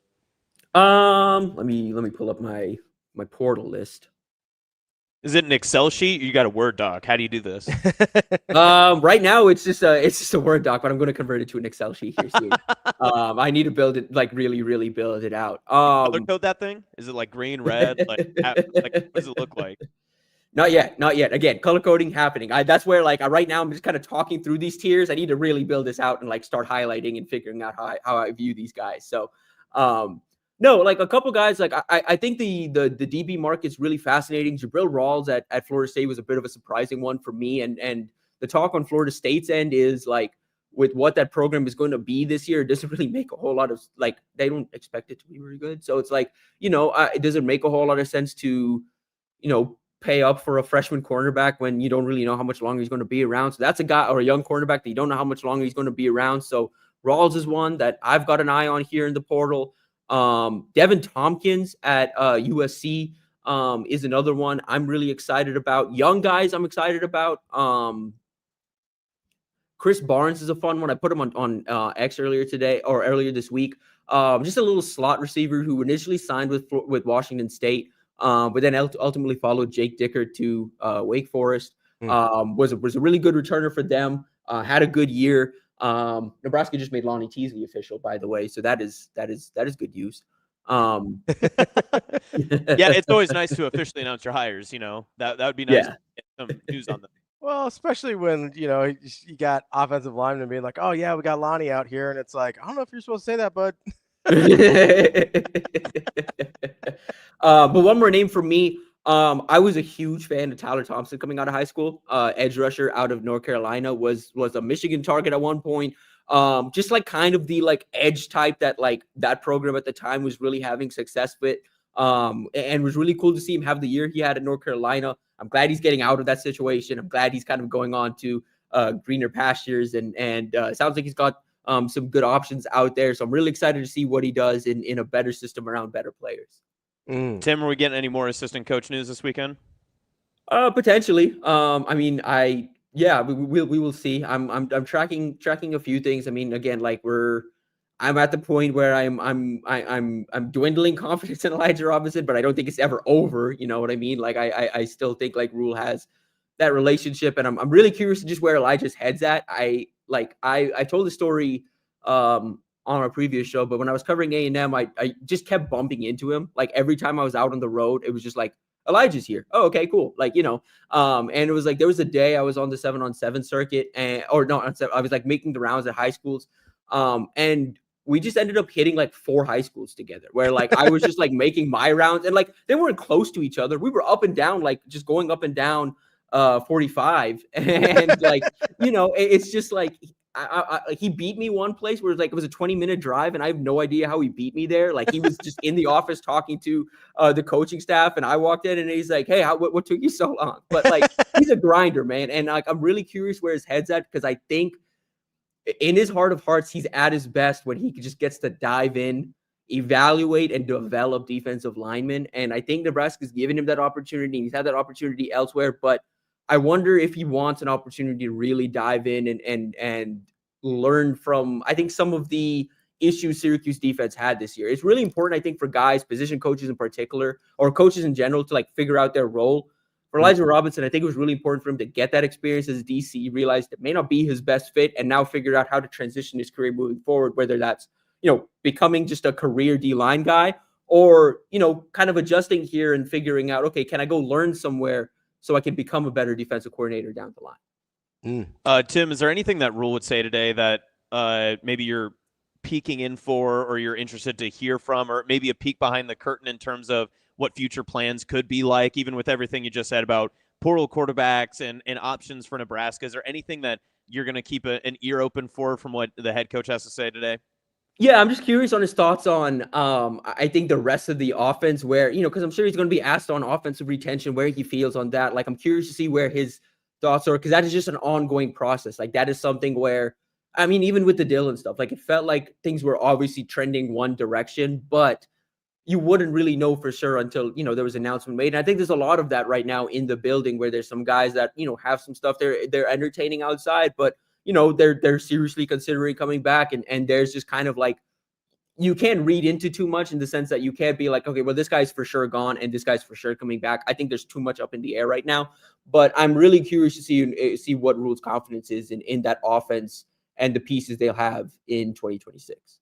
Tim, I'll let you go on this one. Have you thought anything interesting, or have you thought that anything that's been interesting about the I guess the details of the Dylan and Nebraska split? I mean, you know, as far as I know, I could be wrong. I don't know if I've missed it, but you haven't seen like the post from Dylan where it's like, "Thank you for my time in Nebraska. I want to thank all my coaches," whatever. It seems like that's, especially as a legacy player, sort of a weird omission. And then you get Coach Rhule earlier this week saying like, "Hey, if he feels like he needs a fresh start, we wish him the best." With that being said, a lot of good players want to come to Nebraska. Yeah, and then you had Dannon in there too. Like it's layered. Like, yeah, has anything really stuck out to you in terms of how this has played out publicly? Yeah, I think of a lot of what you said yesterday, and kind of reading between the lines here is pretty accurate, just in sense of like where we're like at on this situation. It's more of like, again, it just kind of felt this way for a while. Like, this felt like more of like a mutual thing than like one side being like, "All right, we're done. We're taking our ball and we're going home." You know, like there's a lot at stake here. There's a lot here. You know, you look at it didn't come down to money necessarily, but money is always part of it. It didn't come down to, you know, comfort necessarily. It didn't come down to Dylan Raiola. It didn't come down to Dayton decommitting. It didn't come down to any one thing, but like we combine everything all together. And just like, you know, I think for both sides, it just made sense. And like, again, there's plenty, I mean, within the fan base, within the program, on the outside, that believe for both sides, this is the best move. And I think for Nebraska, this gives them an offense, I think, opportunity, I think, for Dana Holgorsen to really kind of dive in and build the offense in his vision, and figure out how he wants to continue building that up. I think adjusting your offense to the personnel you have. And I thought it was really interesting. I mean, Steve Marek asked Dana about it, about what he's seen from Jeep's offense and specifically offensive line and what they could use. And Dana didn't really open up too much on that, just because it sounded like he just hasn't watched a whole lot of Georgia Tech yet. So, and that's something he noted he's going to do in January. When that does happen, I'm really curious if that changes Nebraska's portal strategy, because I think it's going to end up happening before that. But whenever Dana gets on the Georgia Tech O-line tape, I think he's going to be really excited about building a QB run game to pair with what he's already kind of doing in the passing game. Because what Georgia Tech did this year up front to put Haynes King in ideal situations to open up that run game and to really get that offense going is really fun, really creative, as far in the forefront of Power 4 football as we've seen in terms of building out QB run games. So I think there's a lot of excitement within that offensive staff in terms of getting this opportunity to build out a QB run game. That's our guy, Tim VERGHESE, Inside Nebraska. Tim, great stuff as always. Enjoy your holiday, and we'll talk to you in a couple weeks. Likewise, guys. Happy holidays. Appreciate you, Tim. Tim VERGHESE from Inside Nebraska. Good stuff there. He's the man.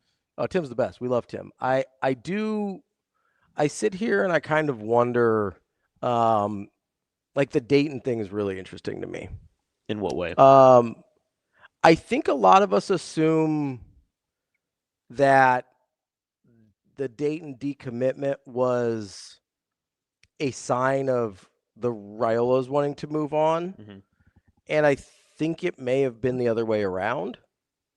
You inferred this yesterday. Yeah, which was kind of one of the things I intimated yesterday, where I think, but the Dayton part specifically, where I go, I don't think Dayton decommitted because the writing was on the wall that Dylan was about to leave. I think maybe the circumstances had changed and Nebraska's like, hey, he's probably not a good fit for us anymore in terms of what we're trying to do, what we're trying to put together, what we're willing to, I don't know, what we're willing to kind of be attached in terms of concede. Yeah, just the circumstances under which they want to continue to operate their program. So, if that was, because let's be honest, you look at the other offers that Dayton had, Nebraska was the outlier. Yes. Right. And still is Yeah. at this point, as Dayton hasn't signed. And so you look at that and you go, okay, that seems like it was a favor or at least a courtesy to the family. And maybe it was more about Nebraska saying hey, that's not really a courtesy we feel like we can extend anymore. We don't feel like that would be good for him. We don't feel like that would be good for us. Yep. And maybe it was more of a symptom of the situation rather than a cause of, because I think people look at it as sort of a cause, one of the causing factors of Dylan leaving. And I think it's more of a symptom of the situation in which Nebraska and Dylan both felt it was best to move on. Yeah. That's why the Dayton thing is interesting to me. I don't think a lot of us are viewing it properly. Can I give you a layered example? Sure. Notably, as a Carolina Panther fan, I've had a little more Matt Rhule experience in my time. Sure. When Cam Newton was brought back to Carolina, Rhule notably had moved on from Newton. Cam had already left the organization, all that other stuff, but he was brought back in a much different capacity than what he was. When you bring back a player like Cam Newton to a franchise that is like Carolina, he was probably the most heralded player in that franchise's history. Yeah, I don't even think that's up for debate. Regardless of what his ability was going to be or what his role was going to be, he was going to be the talk of whatever you did that week. And he was. He came back, he scored 2 touchdowns, whatever. Then the conversation turned into, is Cam the starter? Is Cam back? How long will he be here? How long should his contract be? And every single press conference moving forward for Rhule, and notably under the NFL, you have to do a lot of media availability. You're asked to do all of it, and you are required to do it per the NFL, per your franchise, and all those other agreements. He was asked all the time, what does Cam Newton being back in the building mean for you? What does he bring? And you do have to say good things, but it's not an unkept secret. They had a bit of a tenuous relationship at times. Yeah. Well, it's awkward, right? It is. Now, that type of conversation happened, a lot of times, right? Especially with Dylan's time at Nebraska. Rhule wasn't ever asked about it specifically during the recruitment year leading up and when Dylan made his choice to flip and all that sort of stuff. That was outside of really a lot of Rhule's control. But as we've said many times, and as you said yesterday, there's always these breadcrumbs of conversations and comments that Rhule has like scattered about and said about different things about the program or different things that have come about too.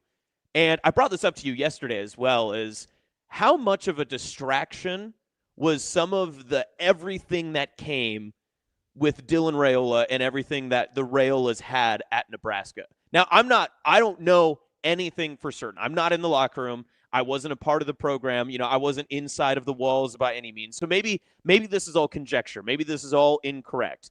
But when you have such a high-profile player that is the dominant part of every conversation, and then the minute that Dylan kind of gets taken out of that, and you brought it up yesterday, what's one of the first things that we hear from Matt Rhule right after the UCLA game? TJ Lateef is about the team. Never makes anything about himself. It's never about TJ Lateef. Was that comment about TJ?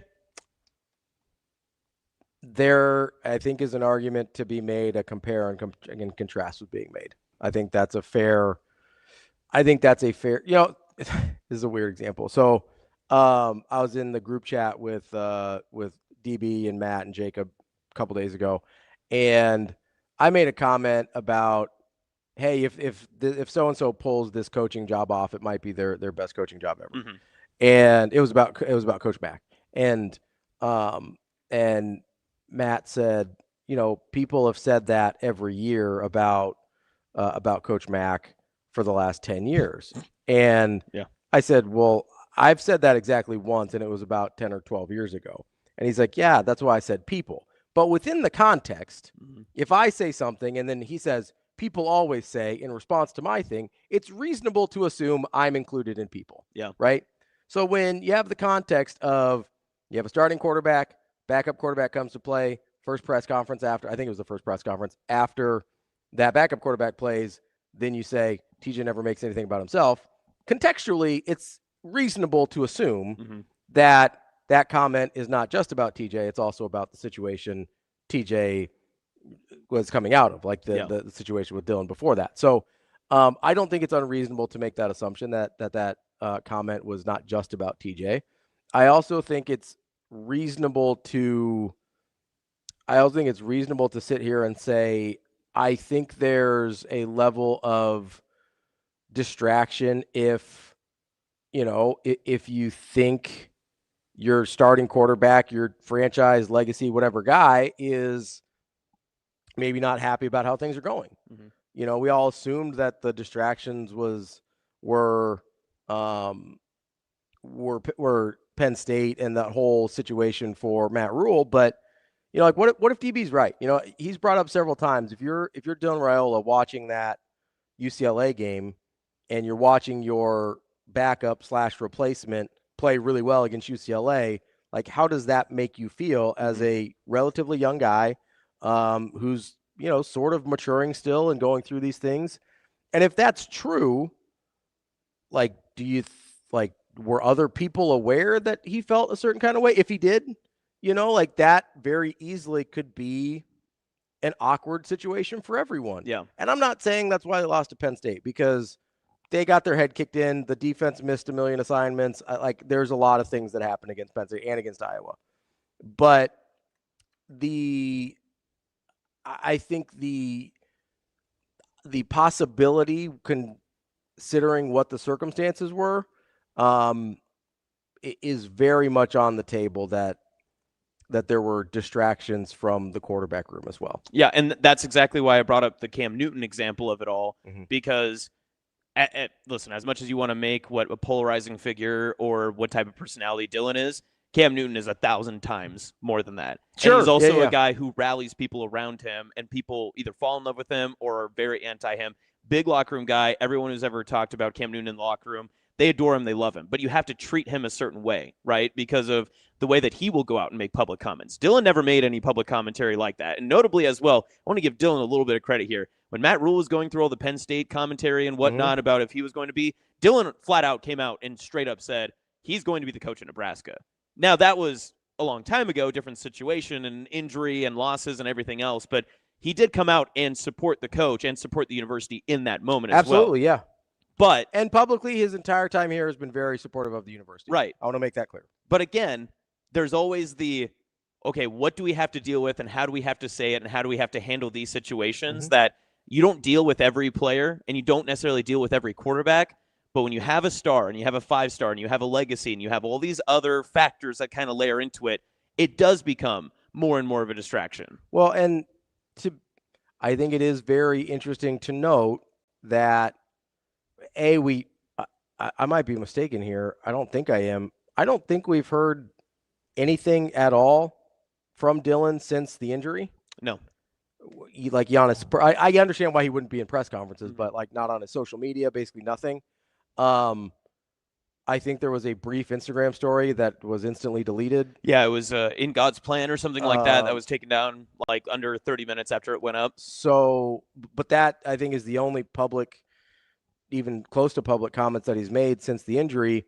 And to your point about Cam Newton, everything is fine as long as status quo is maintained. Yes. Right? Right. As soon as the injury happened and status quo was no longer maintained, we really haven't heard anything positive, negative, or otherwise from Dylan Raiola. So I do think there is something to the, hey, you have to, like certain, we talked about Diego Pavia, right? We talked about Shadur Sanders. Not that any of those personalities are similar, but I do think as a quarterback, you've got, like, especially if you're used to being the guy and that dynamic changes, that's hard to deal with for any person.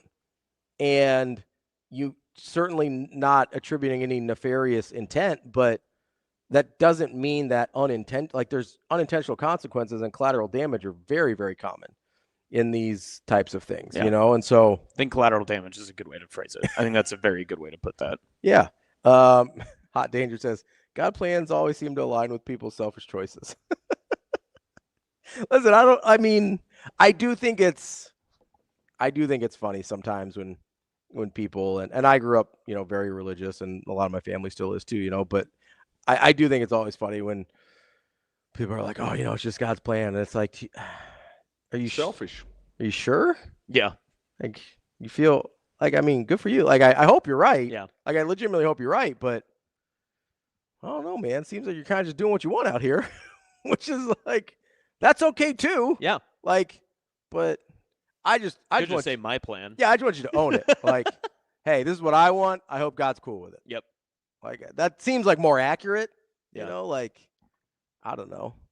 Did Lane Kiffin really not know he was going to LSU until he prayed on it the night after Thank God he prayed on it. The old miss, you know what I mean? Like, I'm really not making fun of religious people at all. Like well, God came down from the heavens and said, Lane, $90 million sounds really good. I bet he actually knows what his contract is. If I'm going to, I don't even know what the contract says. Okay, Lane, you're not Scott Frost. I think you know what your contract says. I just go to TurboTax. Have him look over that thing. It's not hard. Like he's like, oh my God, 1.7 million. It's the most ridiculous thing I've ever heard. I legit just don't think he knows what was in the contract. The minute I saw that story come out, I was like, why are you doing this? There's no reason for this. What Better Call Saul lawyer did he find to take that case?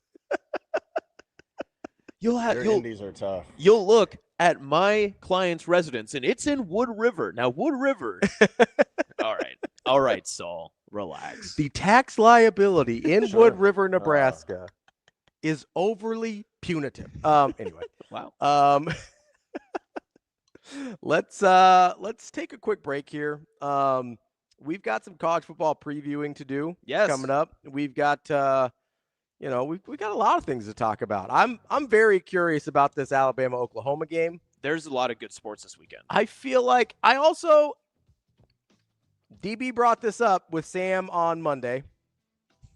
Some of the comments from Kyle Whittingham feel a little bit I'm going to Michigan-y. Yeah.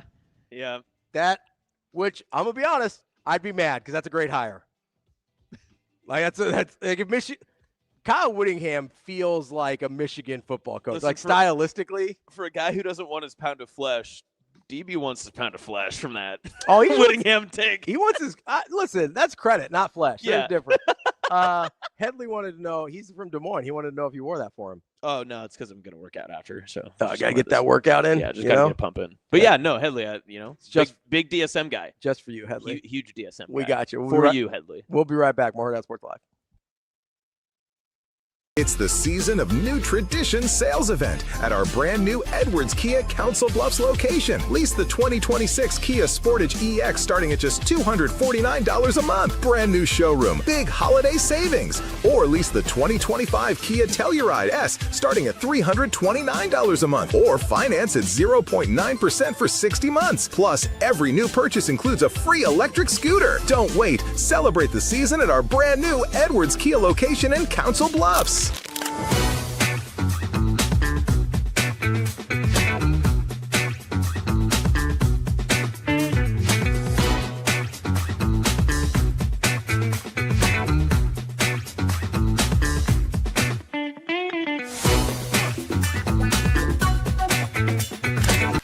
Fun Millard night. Liz got us off to a great start. Thought the first half we were pretty good at both ends. Second half was more spotty. I felt like we let down defensively. We had too many turnovers. I think at half the turnovers were 13-1, and we had 9 second half turnovers. So we got to clean that up. I told them we can't play to the score, and I felt like we did that a little bit in the second half. But it was nice to see everybody. These two were really good offensively, and made some plays on the other end too. So it's a process, but I think you see how talented our freshman group is, and happy for them. Hopefully they don't, because of the way they shot it, hopefully they're not thinking about leaving to come here and play in this gym. Jamie's going to do a good job here. I just think they're in a tough spot in terms of what the roster was left with, but they'll battle.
Centris Federal Credit Union, we understand that the journey of building your own business typically starts with modest beginnings.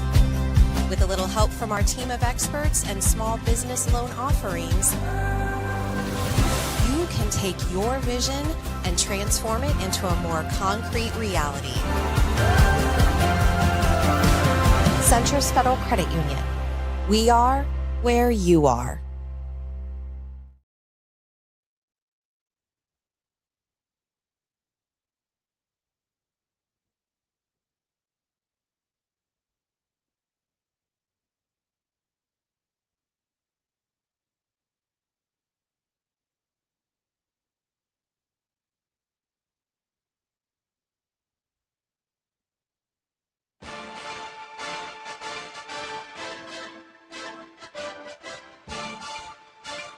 Welcome to Hurrdat Sports Live.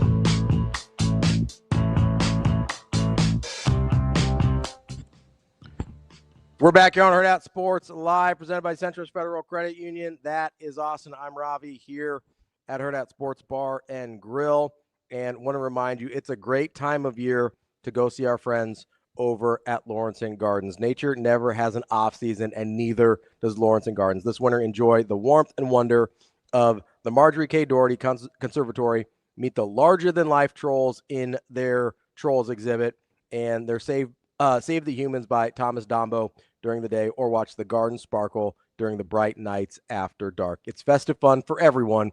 Get your tickets or plan your visit at lawrencegardens.org. We've been out there previously. It is a ton of fun out there. Make sure you go check it out, the Bright Nights exhibit, especially if you're into the this festive time of year. It's a great time to go visit Lawrence and Gardens. Oh, yeah. I need to make a trip out. It's a good little date night. It is. Yeah, I went with Natasha last year. I think we're going to go out again. I thought you went with DB last year. Well, we did film with DB last year, but took the wife on an actual date. Right, yeah. And good place to go down because you can hit the gardens, and then if you're like me and not familiar with all of Omaha has to offer, you can go down and be able to check out some of the other good stuff. I feel like I need to give you a tour. I need to be like your tour guide to Omaha. Yeah, just show you all the cool places to hang out. Do we pitch a double date? Do that. Let's do it. You hang out. You just guide us around, take us to some of the key spots that because every time I tell you, hey, Katie and I did this, we really enjoyed it. You're like, that place sucks. Not every time. Not always. It's like, oh, that's overrated. Okay, sorry. No, we liked it. One time, the last time you texted me and you go, hey, is this place overrated? I was like, that was funny because I was proud of you for identifying it on your own. Yeah, that was funny. And I was like, yeah, that place sucks. Like, come on, man. Because and we went back there again. Did you? Yeah, well, because it's like it's her party. It's not mine. Okay. So it's their company thing. So gotcha. We were all there for it. And I was back down there, and I think I texted you as we were leaving there, and I was like, I don't know. No, I'm not about this. Yeah. You're like, I've tried it a couple times. I'm out. Because the thing is the first time I went, I was like, oh, wow, this is great. But, of course, I was 6 months out from the sticks. It's also a very cool atmosphere. Yeah. It's a good building for a restaurant. 100%. Yeah. Bit drafty, though. It was cold. Sure, yes. Very yeah. cold. But it looks great. Yeah. It's a great looking building. It's very, the vibes are immaculate. People are going to try to decipher 100%. I'm not going to say it because I've been crushing them. And I, but yes, I just want you to take advantage of my expertise on the city. Mm-hmm. And also, my wife is a chef. We have pretty good idea of the culinary scene here, so we can help you out. Yeah, I'm trying to help. I think that'd be good. I think we should try this sometime. I'm here to help. Yeah, and then one day I'll take you out to Carhenge. Let's do it. Great Western Nebraska road trip. I've been to so I know this isn't Western Nebraska, it's Central Nebraska, but I've done the Kearney Arch thing. Yeah. I've been inside, I did the whole thing. It's actually it's a one-time thing. You go through it and you're like, that was cool. Not doing it again. Yeah, I'm good now, but it was cool. I'm glad I did it. I've always found so when I was doing sports in Kearney, and I know little Dave and chat will know what I'm talking about. When I was doing sports in Kearney, it was always super fun. What's up, little Dave? If Omaha Central or even if West Side came out or any of that, they would come out to play Kearney High football or soccer, basketball, whatever. They would I remember specifically, and the reason I brought up Central is because Central brought, I think, their boys and girls soccer teams out to play Kearney High, and they spent an extra hour leaving and getting here early because they had never seen the fields so open. And so they wanted to show this is what most of the state looks like. This is what the rest of I thought Nebraska that was really is. cool. Yeah. I thought that was cool. And again, Kearney's not some podunk town in the middle of nowhere. No. It is right off the interstate. It's the fourth most populous city in the state. But it's just interesting to me. I like that perspective. I like that. Now, granted, I wouldn't be all right, here's where we're going. There's an old Chicago that everyone in Kearney really likes. You should go check out. It's not a destination thing, but if you're on your way through, it's nice there's some places to visit. That has been one of the best parts about moving from further down the state is that now being in Omaha, there's actually variety. It's not just oh, there's a new pasta place that opened in town. Oh, a third burger joint has hit Kearney. Ooh. Wow, another sports bar? Better check their wings out. That's all that was new to me in Kearney. Sure, yeah. No, I went to speaking of pasta, I went to a place that makes their own pasta a couple weeks ago. It was really good. It's a game changer. Yeah, the homemade pasta is now elite. Katie and I went out to eat once in Lincoln, and we had it was something like that. They had pitched that they had, we've got our homemade pasta, all this stuff, but they used jarred sauce. Oh. You defeated the whole process. What are we of this. doing? Why would you do that? And and the only reason I knew that is because we were seated in a certain spot where I could peek back, and they were just pulling it off. What is that?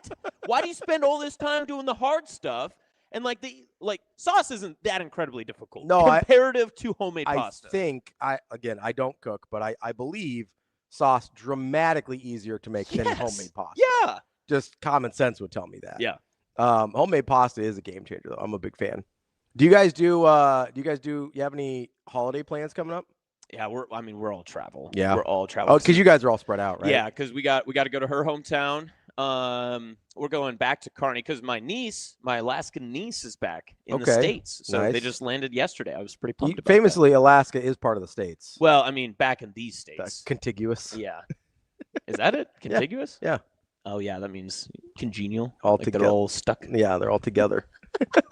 Yeah, no, they're back. We'll be down Sunday, Monday. Just do a quick family Christmas there, and then back here for Tuesday because you got to make me work, and then we'll go out to the future wife's family after that, and then I got to go back to go to Custer County for extended family after that. So, bro, you drive a lot. I love miles. You do. I love miles. You putting the miles on. Yeah, and you don't get like frequent flyer cards or anything. No, like not that. when you're driving. No, it sucks. You should get a little like private pilot's license and like take a little, No, I read Hatchet. I don't need that. No, I'm good. Okay, that's fair. That's fair. I think that's like 5th grade mandatory reading in Nebraska. Yes. I'm pretty sure. Yes, 100%. It's traumatizing. Maybe that's why I don't like flying. They traumatize me. Listen, Hatchet. Yeah, that book's crazy. Do you guys have like any traditions or anything? Do you have like as you're a big Christmas tradition family? We do too. My mom does a full baking day where she makes just 1,000 different types of like Christmas items. So we do like the frosted pretzels. Katie's brought in Oreo balls, which is just like cheese, like basically cheesecake with like Oreo like just stuck in there. Christmas cookies, sugar cookies, like all that sort of stuff, right? Yeah. She'll get everyone involved, so I'm looking forward to obviously the sweets. And then she makes enough that she just packages them up and sends them out to everybody. So she'll give us like 8 tins and just be like, give this to someone in your life. We're like, okay, so nice. you may end up with one. Let's go. Let's get some tins. We don't have any. We don't have any neighbors anymore that we like, so you might end up getting those. And then morning of Christmas, my oldest brother, who's a coffee connoisseur, he'll get a coffee flight that will all taste test and nice. try. And he's real into it. Is he? Yeah. He lives in Little Bohemia, so he's into coffee. Oh, nice. Yeah, I used to live down there. Yeah. Yeah. There's a lot of going on. It's very a lot of hipstery down there. My favorite part of Little Bohemia is the Visit North Platte billboard. That is insane every time I drive by that. No one in Little Bohemia is visiting North Platte. I promise you that. Maybe they'll visit it ironically. Like like what is this? What's going on? Let's go see Fort Cody. They visited as a bit. That's just crazy. What's going on here? Yeah. What are we doing? Do you guys do like Christmas movies or anything? Oh yeah, at the fiance's house for Christmas Day, her dad will just sit in his recliner after everyone opens presents, and he just flips through movies. And he'll watch full movies. I could even credit there. He doesn't change channels. When he lands on a movie, he sticks to it. Sticks it. And I think our record was 7 in a day that we sat and watched. Jeez, that's a lot of movies. I'm for it though. I like a good movie. Christmas Day is the most horizontal day of the year for me. I don't if I'm over 2,000 steps, I did it wrong. More so than Thanksgiving. No, Thanksgiving I run in the morning. Thanksgiving. Oh. You gotta work. You gotta work for your meal. Don't have to. Yeah, I gotta get a movement out before I get the food in. So, what kind of movement? Like a BM. Like blood flow? Like yeah. Do you have a favorite Christmas movie? Good question. Holdovers is very good. Holdovers is up there. I don't think I know it's that. It's a newer one. Okay, yeah, I don't think it's I know just that a couple years older. It's not just great Christmas movie, great movie. Oh, okay. Yeah. Okay. I'm nostalgic for Gremlins. I actually really like Gremlins. Okay. Notable Christmas movie. Okay. And I'll flip on A Christmas Story. I'm good for that once. I do it once. I don't leave it on all day. I hate that movie. Yeah, and I understand why. I think it sucks. After I watch it, I'm good. Like that's what we happen. Like me and Mark, we look at each other. We just go, we're just getting through this because we have to, and then after it's done. You really don't have to though. Like You're nobody's right. making you watch it. That's fair. Gremlins is a fun movie. See, I feel like I have a very high standard for Christmas movies, as you should, and not necessarily about the quality, more about the content. I feel like we lump a lot of things into Christmas movies that are not. Okay. And I've landed here on my argument. If the plot does not require it to be Christmas, It's not a Christmas movie. Like Home Alone could have been on summer vacation very easily. Oh, wow. This is like Ravi's Hall of Fame list all over again. Yes. Is not a Christmas movie. It's not. That could have been any type of holiday. That could have I been see what you're saying, though, any because like Christmas has to be central to the plot of the movie. Otherwise, it's just a movie that happens to happen during the winter time. But they're traveling for Christmas. Like their holiday plans are to go to Paris. But you very easily could have been traveling for any other thing. No. I'm you could have been traveling for any other reason. Well, but then the Wet Bandits only rob houses because they're empty on Christmas. They're empty during vacation. It just happens to be Christmas. They say specifically it's Christmas. They're on vacation. That's it. That could very easily happen. They're staking out houses to see who is hosting holiday parties and who's not. You know what? You could do that also during summer vacation. No, because during summer vacation, people don't host big parties at their home all the time. No, but they do go on vacation. You're wrong. I'm not wrong. Yes, you are. You almost had me again, but you're wrong. Home Alone is a quintessential Christmas movie. No, it's not. It's a Wonderful Life, not a Christmas movie, and also not a good movie. That movie sucks. Wow. It's a Wonderful Life is one of the worst movies of all it's time. Like reverse racism. Awful. It's crazy. Just terrible movie. Yeah. Die Hard, not a Christmas. And I'm not saying Die Hard happened a bad at movie. Christmas, not Christmas. Yeah, just happened to be during Christmas. Fair. That party could have been at any time. Yeah. Does not matter. Okay. Like A Very Jonas Christmas. Can't say that one's in the Rolodex. I agree, Wyatt.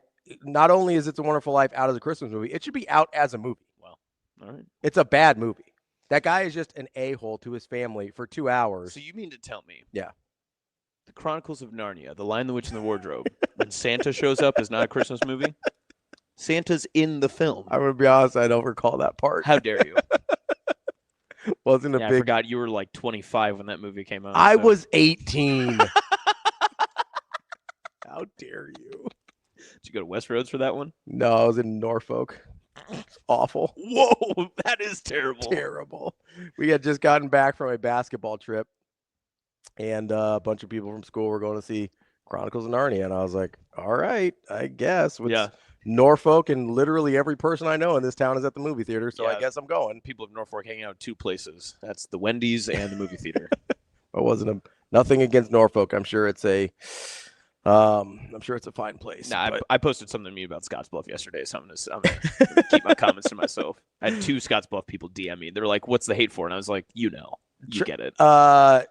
Travis is correct here. He says there's objectively only one answer for best Christmas holiday, and it is the movie ever, and it's Muppets Christmas Carol. It's phenomenal. I do like that one. It's of incredible. course you do, Shane. It's incredible. It is incredible. Shane, are you a big Muppets guy? Not so much, but I mean that one's totally in my wheelhouse. You know the best part of that movie is Michael Caine plays that thing 100% straight. Yeah.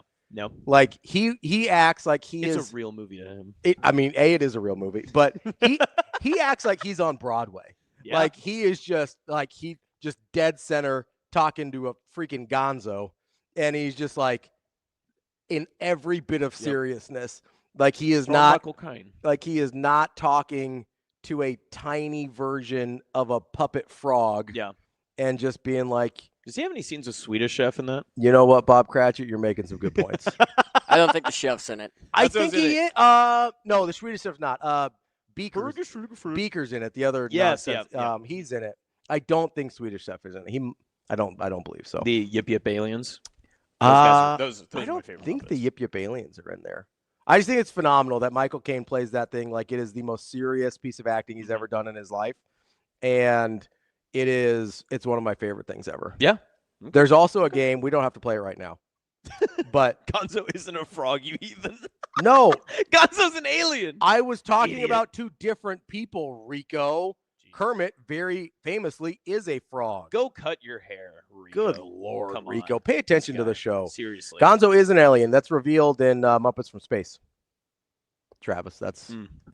revealed in, what are you, in Muppets lore? Oh, there's some lore. So, like, there's the Marvel Cinematic Universe and the Muppet Cinematic 100%. Universe? Muppet Treasure Island, really, really good. You're saying words that don't exist. That's not real. Yeah, Muppets Treasure Island? Yeah, it's incredible. The only treasure I recognize for movies, Treasure Planet. Is the Crown. Oh, sorry. Thought we were going back to the Crown. No, Crown talk. Yeah. No, there's a Muppet Treasure Island that's phenomenal. It's really, really good. Rizzo the Rat deserved an Oscar. Muppets Take Manhattan. So that's an older one. I watched that when I was a kid. I don't remember it as well. It's not as good. I feel like the 80s ones aren't as good. Isn't it Jason Takes Manhattan? It's a different thing. Oh, really? Is that a Christmas movie? Friday 13th Part 8 or whatever it is. Shane would know. Of course he knows. Freddy versus Jason, Christmas movie? Yeah. I don't know. I don't watch. Krampus? Krampus, Christmas movie? I don't watch horror movies, so. Oh, okay. I would assume because What about Violent Night? Were you on that? It's for Christmas. That's the one David Harbour. Yeah. Yeah. Notable good person? Haven't seen it. I don't know. Really? I don't know. I would assume Krampus is a Christmas movie because of the context of the character. Yeah. That I'm aware of, only from The Office, where Dwight Schrute dresses up as Krampus one year. Yeah. So I would assume that he is that qualifies as a Christmas movie. Are you out on Polar Express? I was too old when it came out. Like, it didn't hit in the right. Oh, that's when you were 25. Era for me. Yeah. No, I think I was like 14 or something. Like, it just wasn't my time frame. And also, I'll be honest, the animation freaks me out a little bit. I didn't realize Tom Hanks was every character in that movie. It kind of ruins it for me now. Really? Yeah. He was the kid, the hobo, he was the conductor, and he was Santa. I think I knew that. That's way too many. That's way too many. Listen, he's just killing it. Yeah, so I was 17 when that movie came out. So that was a little. So you could go to the Chronicles of Narnia, but you couldn't watch the Polar Express. Okay, so you have to understand there's a very weird Millard North tie? No, absolutely not. I was in college. The evangelical community loves C.S. Lewis. That's a fact. Like, that is just the evangelical community loves C.S. Lewis.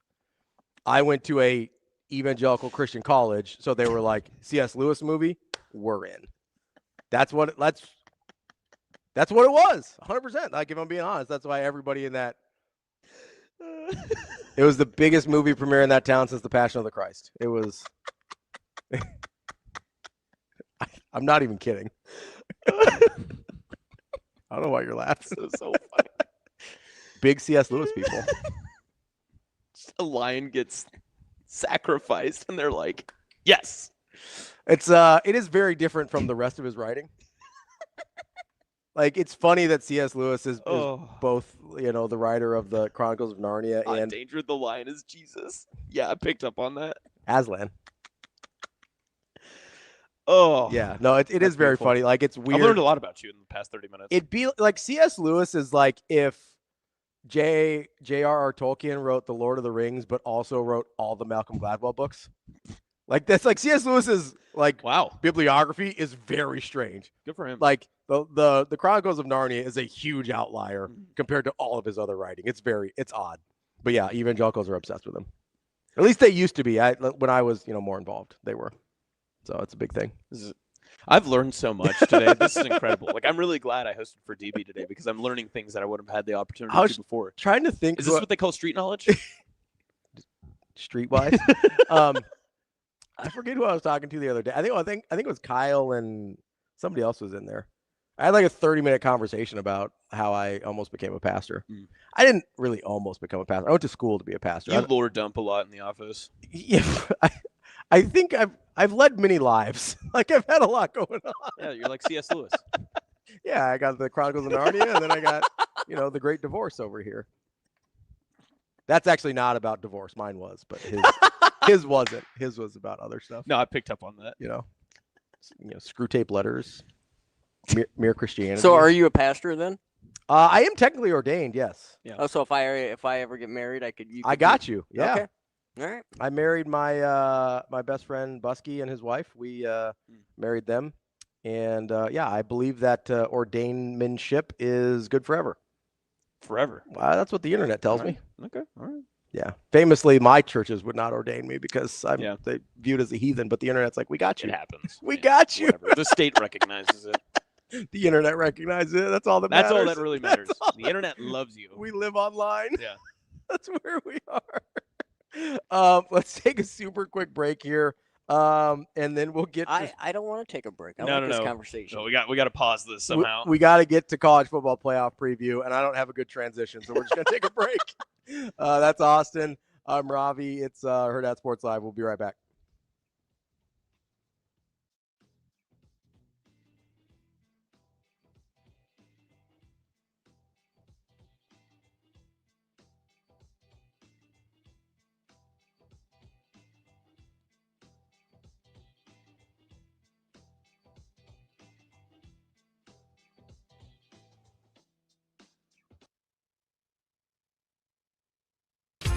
It's the season of savings at Edwards Buick Chevrolet.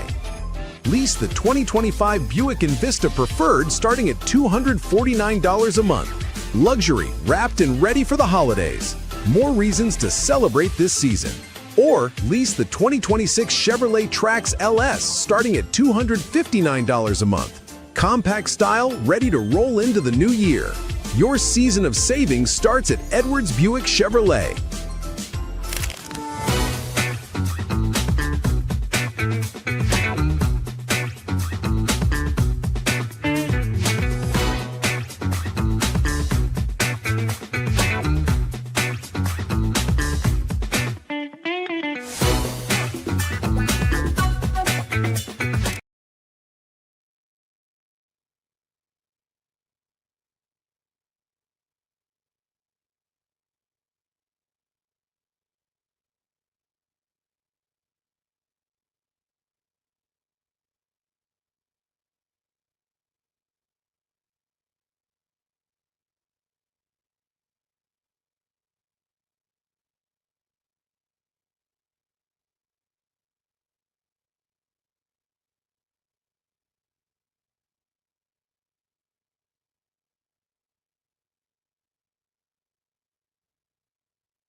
You're listening to Hurrdat Sports Live.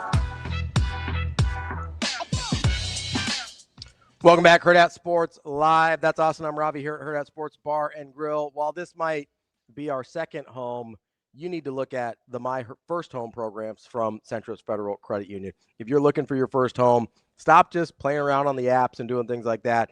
If you're serious about it, go to centrisfcu.org because their My First Home program gives you not only the expertise you need and the guidance you need to guide you through that process, they also offer up to 105% financing with no private mortgage insurance required. Get started today, centrisfcu.org. Subject to credit approval.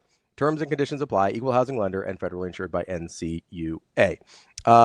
Asian Wyatt says, a Ravi 30 for 30 would be fascinating. The Last Pastor. Great title. Like, incredible off title. Of title alone, I'm watching it. Yeah, you're in? Yeah. You're just like, hey, let's do it. Mm-hmm. Travis is always here for the Ravi lore. Yeah, you drop lore better than anybody, and it's good lore. So I think I get it from my dad. Mm-hmm. I learn things about my dad like every 6 months that I'm just like, wait, what? Yeah. Like what? I'm sorry, what? Yeah, you kind of forget your parents had like lives before you are were like around. Actual real people. Yes, yeah. And I got to tell you, my dad's life is insane. What? Like this was probably like a decade ago where he's like, oh, yeah, I used to fly fighter planes before I left India. And I was like, I'm sorry, what? Why are you holding this? Why didn't you tell any of us? He's like, it never came up. It never came up. That's a great bar. It always hits. And it's true. It has not come up. I've never been like, Dad, did you ever like fly fighter planes for any reason? He's like, no, and it never came up. Nope, never came up. No big deal. He knows like 8 different languages. Whoa. He just like he's lived everywhere. 7 more than me. Me too. He's lived everywhere. He was I'm almost positive that he's not part of an Indian mafia, but I'm not 100% sure. Well, you never can know for sure. Never can know for sure. He was I got suspicious when he told me he was an importer exporter out of Hong Kong for a while, and I go, what? Gonna be honest, Dad. We're getting a little suspicious around here. Suspicious. So, yeah, I think I get it from my dad, where I just drop lore on people and like, wait, what? What do you mean you used to make eyeglasses? But your lore is interesting. That's the difference between like other people dropping lore. Right? Fair, you know. I can drop lore and everyone's like, okay. You're like, all right, good Sydney stuff. You moved cows. Sick. Congrats on the summer of 15, buddy. Tell us about the top-rated movies in Sydney history. Austin dropped on me during the break. He goes, the reason he was laughing so hard when I'm talking about Chronicles of Narnia and The Passion of the Christ, he goes, the top 3 movies in Sydney history, because they apparently have it all on a billboard somewhere, are Passion of the Christ. Passion of the Christ 1. The Blind Side 2. And Chronicles of Narnia. I never understood why. Now you do. Now I get it. I get it. Now you do. Now you get Star Wars, past all of those. Star Wars heathens compared to C.S. Lewis. Yeah. Heathens. I will say, and Stephen brought up a good point. There are a lot of people who are not evangelicals that appreciate the fine work of C.S. Lewis, but the evangelical community is like very big on him. They're huge. That's our guy. Huge. Most of them have never read anything besides Mere Christianity, or The Lion, the Witch, and the Wardrobe. After that, they get kind of like, I don't know about all that. Yeah. But after they've read a couple books, so that's a positive. Read a couple books. You want to do playoff barometers? Let's do some playoff talk here. Okay. All right. So I was sitting on this, and obviously you could go through picks. We'll get to bet on it at the end of the show, and we'll do all these college football playoff breakdowns. But I wanted to try to pick your brain about every single first-round team's best opportunity to make a run. Because notably, I don't know if you remember last year, but plucky underdog, 8-seeded Ohio State. Plucky underdog, much like DB's Dodgers. Yeah, they made a run unlike we have seen so far in the sport. I mean, when was the last time an 8-seed won the college football playoff? It was 2024. When's the last time an 8-seed won the NCAA basketball tournament? I don't know. 1985. Okay, well, good to know. So thank you for that. Anyway, so I wanted to kind of fill out this because I actually did this a little bit in my own head and wrote it all out, and I did a little bit of some just generic-looking stat broadcasting, and I was surprised at the team that actually came out that from what this is, subjectively, came out to say, okay, this team actually has the best chance to maybe make a run at a college football playoff, semifinal, national championship, that sort of such. So you start very generically at the top. Who do you believe in the first round has the best offense out of first-round teams? I want to make it clear, you have not prepared me for this. No. I literally told you 12 hours ago that you were going to do this, and then you got more specific in the break. Yes. But so in the first round, best offense. So we're looking at James Madison, Oregon, Alabama, Oklahoma, Tulane, Ole Miss, Miami, Texas A&M. Yes. So out of that group, I think statistically,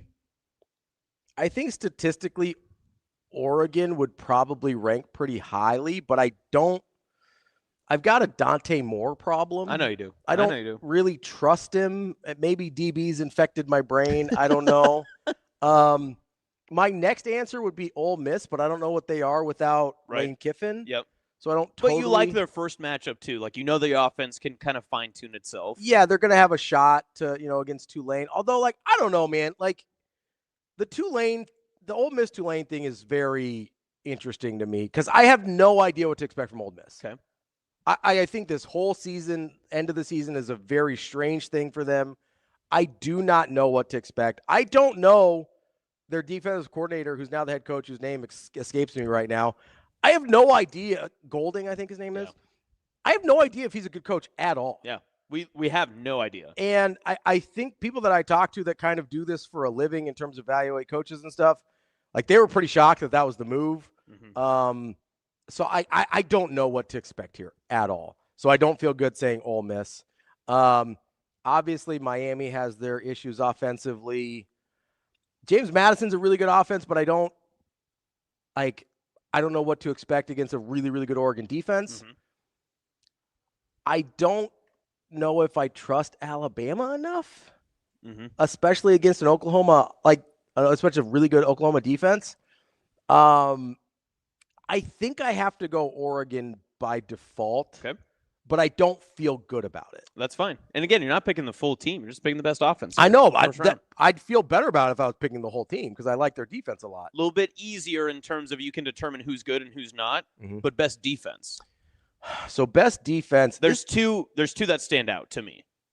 So first round, I think it's Miami. Okay. I think Miami's Oklahoma's really good defensively. Oregon's really good defensively, as I mentioned, but from when I've seen, and I don't know if I just can't get Ruben Bain out of my head because he's so disruptive. I think it might be Miami. Okay. Who's your favorite coach or best coach in this first round? So this is actually really challenging because we have a lot of question marks. Yeah. So obviously you got Mike Elko and Mario Cristobal. So Cristobal's immediately eliminated. Yes. You don't know anything about Ole Miss. Golding is immediately eliminated. Tulane's head coach is gone. Mm-hmm. I mean, I guess Summerall's finishing, right? Right. But I don't really know what to do with that. Yep. I'm not a Brent Venables guy. Mm-hmm. I love Kalen DeBoer, but I think he's underperformed a little bit. Yep. And you've got the same. And also 0-2 against Oklahoma. Yeah. And you've got the same situation with James Madison that you do at Tulane with Chesney. So you're kind of, it sounds like you're falling into the best offense category again, where you're defaulting. yeah, I'm sort of trying to eliminate, like, I like Lanning as a program guy. I don't know about like an in-game as much. Yep.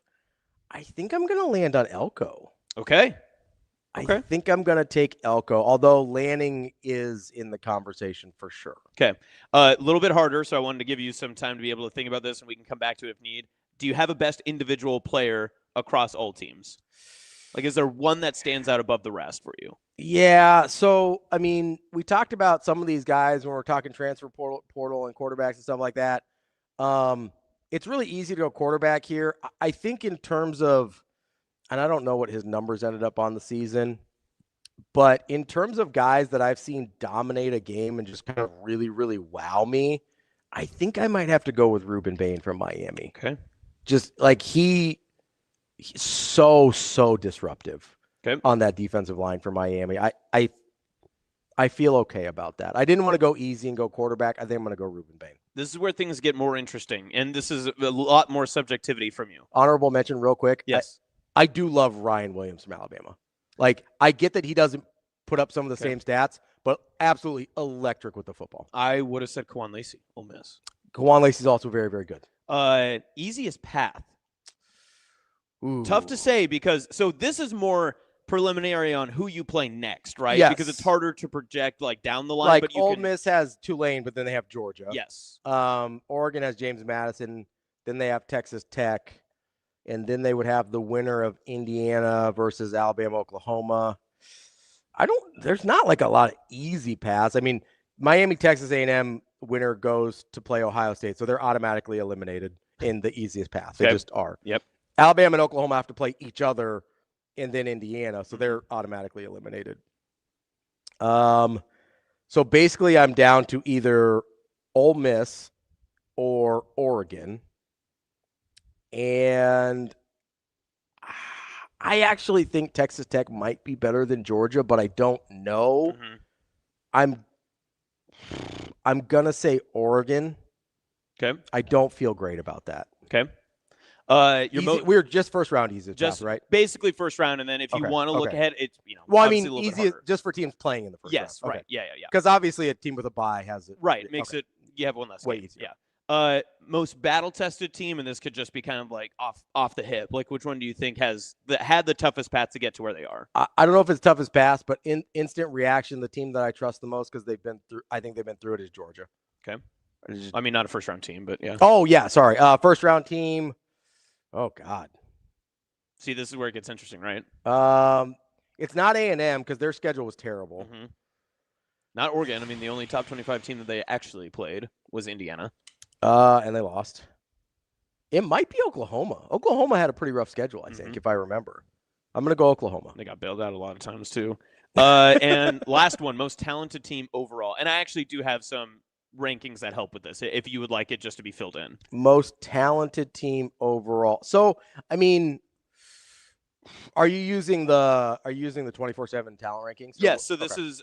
So I know that's that's essentially like where it's coming from. Yes. So I assume Oregon's going to be high on that list. Oregon, not the highest. I assume Miami's high on that list. Yes. I assume Alabama's really high on that list. You named the top 3 teams. Yeah. If I'm sitting there,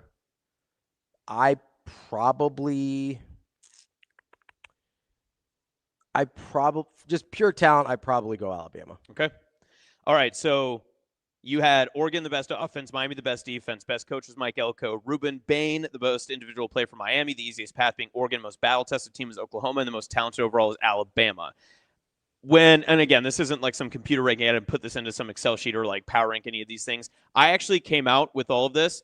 The winner of the Alabama-Oklahoma game, to me, has one of the more clear paths, even having to go through Indiana in that Rose Bowl, because Alabama and Oklahoma Oklahoma's offense is notably worse than Alabama's, but Alabama's defense statistically is not that far behind one of the top defenses in total defense. Oklahoma's a top 10 defense, arguably maybe one of the best defenses overall in the country. Alabama only sits 3 spots behind them. Yeah. And on top of that, they have the highest overall rating of 5-star talent and then former 4-star talent that is currently residing on the roster, plus their portal additions. I believe they're the second team in the first round that has the most.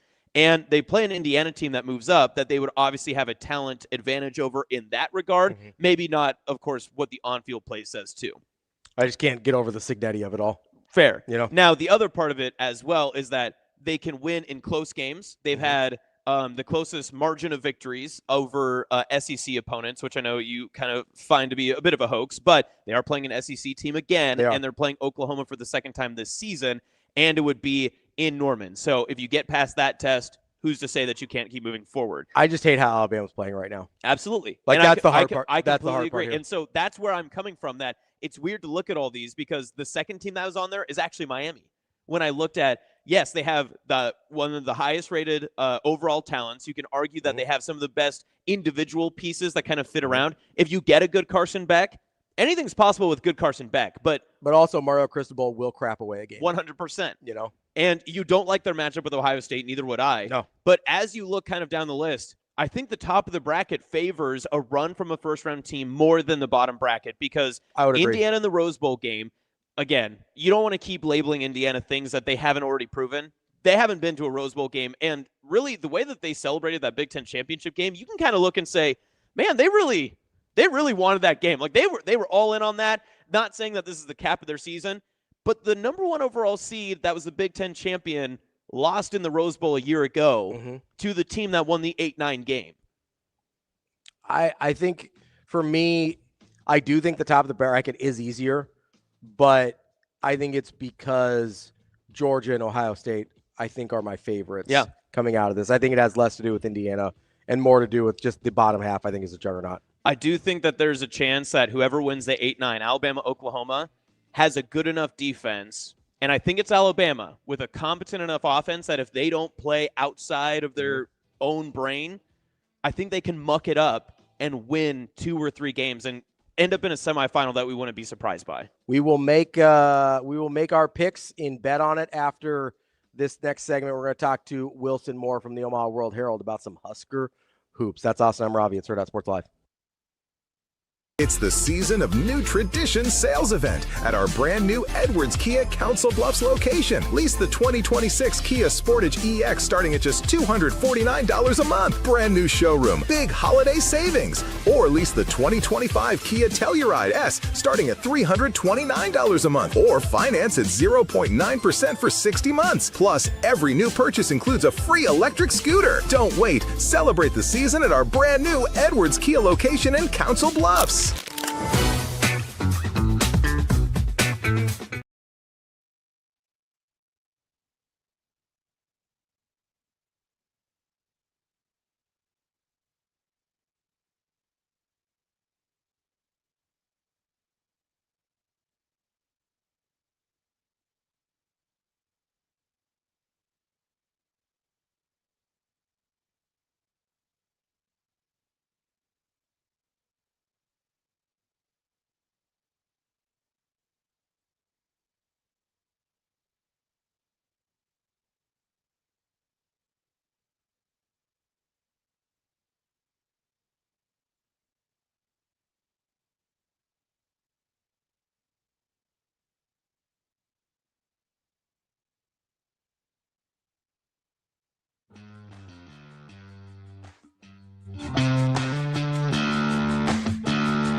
You're listening to Hurrdat Sports Live.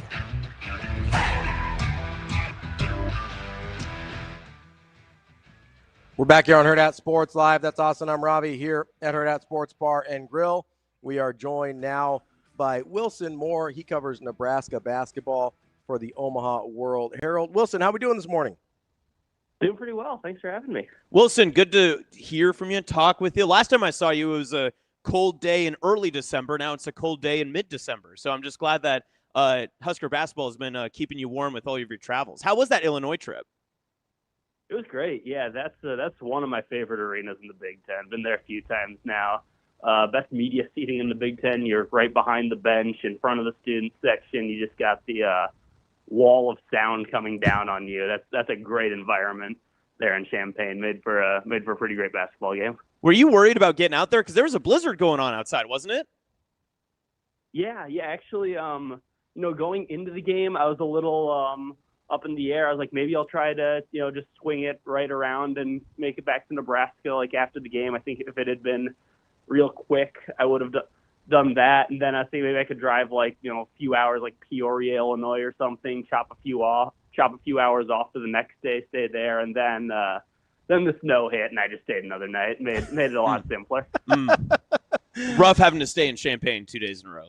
That's terrible. Listen, Champagne's great. People hate on Champaign. I'm a big Champaign guy. Not bad. Like I've been there a few times. Like there are worse college towns. 100%. There's way worse college towns. I mean, you want to tell us those worst ones, or are you keeping that a secret? You've been to State College recently? I haven't been to State College.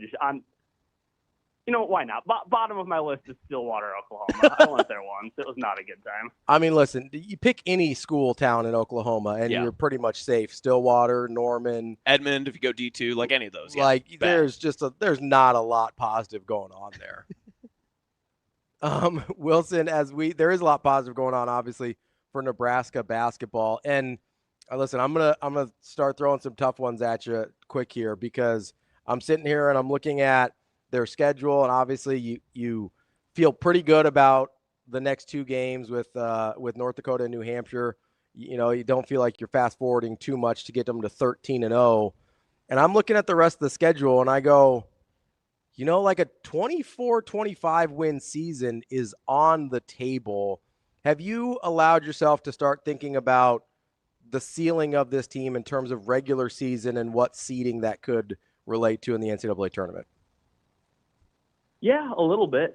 I think the big thing for me that I've thought about with thinking ahead on this team is how close they are to 20 wins already. Mm-hmm. If you if you think of that as kind of you get there, you're probably gonna make the tournament. Assuming they take care of business in these next two games, they'll be at 13 wins going into January. At that point, they could hit 20 by mid-February. So I was just thinking of that, of just what does it take for them to get to that threshold, that they're comfortably in the tournament, and then just stacking on from there. So when you look at kind of what's up next for this holiday stretch, and we heard from Fred yesterday talking a little bit about staying focused and not focusing on the semi-vacation that comes up. How hard is it for the team to not look 3 games ahead and say, hey, beginning of January is kind of not necessarily even a turning point of the season, but it has a chance to raise even a higher ceiling for Nebraska? Is that the focus for the team, or is there something else that the team is looking forward to in these next couple of non-conference matchups? Yeah, I think that point that you make is going to be kind of a test in and of itself of this team's, focus and resolve. They're flying high right now. Number 15 team in the country, just picked up a big road win early in conference play. I think, if you're Nebraska, what you're looking for out of these next two games is just leave no doubt. Don't come out flat. Be locked in for all 80 minutes of basketball across these two games. I think that would be a sign that they didn't get complacent. They haven't lost that kind of edge and that urgency that guided them. So I think that's what I'm watching for these next two games, is just will they come out with the right amount of of resolve that they need and just take care of business even when the stakes aren't as high and you don't have quite the environment, the edge helping push you through that. Wilson, as you look at this Nebraska team and what you've seen from them so far this year, about just right around a third of the way through the season, what type of opponent do you think would give this particular Nebraska team the most trouble? Who worries you the most?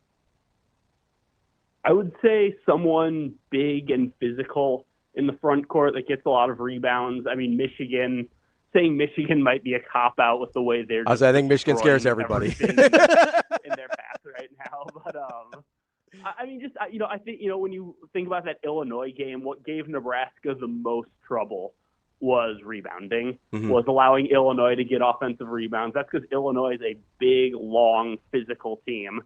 So I think that's just like the archetype that, has the ability to give Nebraska the most trouble, is just teams that really get after it on the glass, really test Nebraska's ability to box out and be physical, and contrast Nebraska's more, finesse, skill-based style of basketball. Wilson, I think the conversation that has been prevalent with so much of Nebraska's success so far has been twofold. It's been people saying rink mass rise to the level of play people expected him to be at coming off the injury, and then also everyone identifying their roles and playing kind of that team version of basketball that's worked so well. Outside of Mast, is there another player for Nebraska that you've identified so far through 11 games that has really been the straw that stirs the drink, that this guy is the key cog in the machine that maybe even gets Mast going or keeps the team in tune when they start to hit a little bit of a lull? Yeah, I'd say Price Sanford. He's a guy they brought in from Iowa, kind of on the pitch of like, hey, you were just kind of a spot-up shooter, stand in the corner guy in Iowa. You can be more than that in Nebraska. And he has been. He's starting regularly for the first time in his career. Obviously, everyone has seen how well he can shoot, most notably in that first half against Illinois.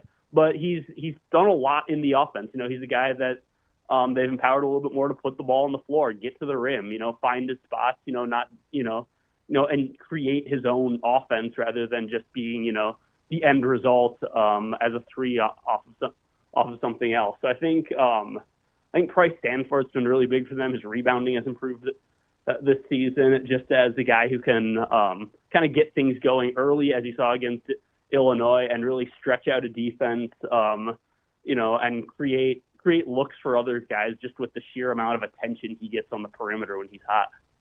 Wilson, where is this Nebraska team better than you anticipated they'd be this year?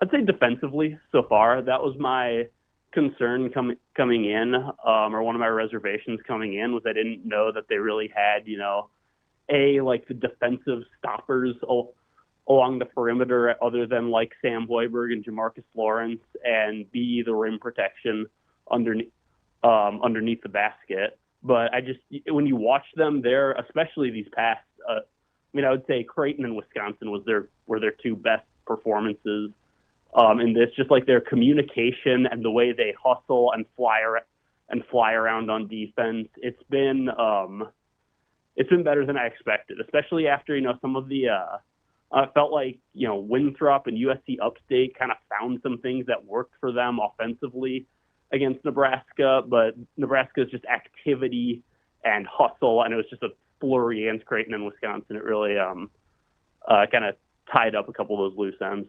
Do they still have some warts? There was the conversation in the offseason about like how do the pieces fit together, and you mentioned Sanford and Mast, and obviously kind of the whole conglomeration of pieces. But is there been still some concern that, like Ravi had asked earlier, that Nebraska still needs to worry about or needs to improve on to keep the winning streak going, especially when you've got Michigan State that's coming up here in just a few? Oh yeah, I mean, when it comes down to it, they've it's very early in the season. I'll say that much. There's Nebraska is 11 games into a season that's 31 in the regular season, and Nebraska hopes more than that. There's a lot that can happen. It's a season of adjustments. Teams will, there'll be more film on them. Teams will figure things out. They'll figure things out. Nothing is set in stone at this point in the season. Wilson, anything that you're looking towards if you're Fred Hoiberg, we're heading towards the end of the year. What would be your New Year's resolution for Nebraska basketball this year? New Year's resolution. To win that first tournament game. I think, It's one of those things in Nebraska basketball that, like, that's going to be a thing until it's not, until Nebraska wins that first tournament game. That's going to be the kind of thing that hangs over the head of the program at all times. And this certainly seems to be a team capable of ending that. March is all about matchups, so a lot of it comes down to that. But I mean, just, because it's one of those things that if you're Nebraska, once you win the tournament game, you never have to hear about that again. So, I think it's sort of one thing at a time, end that, and you go from there. Wilson, last one for me, but with Nebraska's next couple of matchups getting closer to Michigan State, do you see them staying where they are right at 15 in the polls? Could they climb a little bit with the rest of college basketball, or do you think we will keep it at a top 15 matchup when we get to Lincoln for that first weekend? Yeah, I would say if they take care of business, they beat North Dakota and New Hampshire in a way that I think most expect them to. I could see them staying at 15. Neither of those are teams that, like, if you beat them, that's really going to move the needle much. But, if someone at, I don't know who exactly is at, like, 12, 13, 14 right now, but if one of those teams takes an unexpected loss, that could, shift things a little bit. Mm-hmm. That is Wilson Moore, covers Nebraska basketball for the Omaha World Herald. Wilson, appreciate the time, and enjoy your holidays, and we'll talk again soon. Hey, yeah, thank you. Thanks for having me, guys. Thanks, Wilson. That's Wilson Moore from the Omaha World Herald. Let's take one last break here. We will get to Bet On It, brought to you by Warhorse Sportsbook and Casino, and get our college football playoff picks in before the opening round of games starts tonight. We've got college football playoffs tonight. It's good to have football on a Friday. It is good to have football on a Friday. I miss it. We move away from high school season. We don't get Friday football for a couple weeks. And we had a great one last night. Great. Hopefully we get a great one tonight. Yes. I actually think Oklahoma-Alabama is kind of my, like, of the first round games, that and Texas A&M, Miami, I think are the most interesting ones. We just can't have that Indiana or Notre Dame game we had last year. That was rough. Yeah, we don't need that. That one was never in doubt. Let's get some good ones going on this year. Get a good one. That's Austin. I'm Ravi. We'll be right back. Hurrdat Sports Live. It's the season of new tradition sales event at our brand new Edwards Kia Council Bluffs location. Lease the 2026 Kia Sportage EX starting at just $249 a month. Brand new showroom, big holiday savings. Or lease the 2025 Kia Telluride S starting at $329 a month. Or finance at 0.9% for 60 months. Plus, every new purchase includes a free electric scooter. Don't wait. Celebrate the season at our brand new Edwards Kia location in Council Bluffs.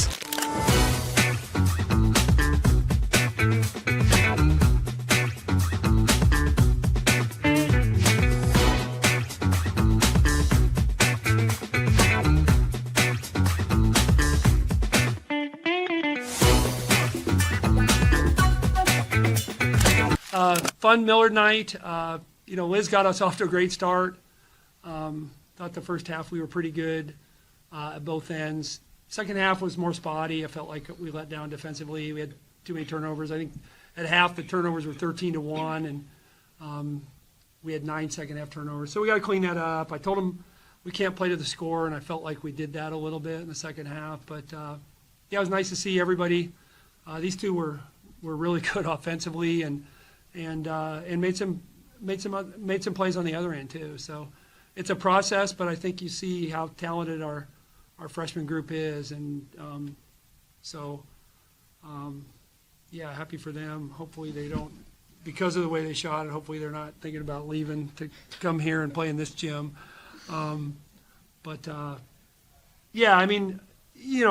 Jamie's going to do a good job here. I just think they're in a tough spot in terms of what the roster was left with, but they'll battle.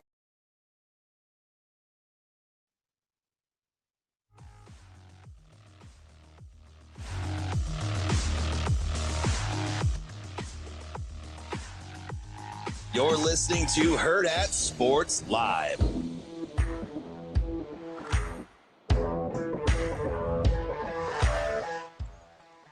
Welcome back, Hurrdat Sports Live.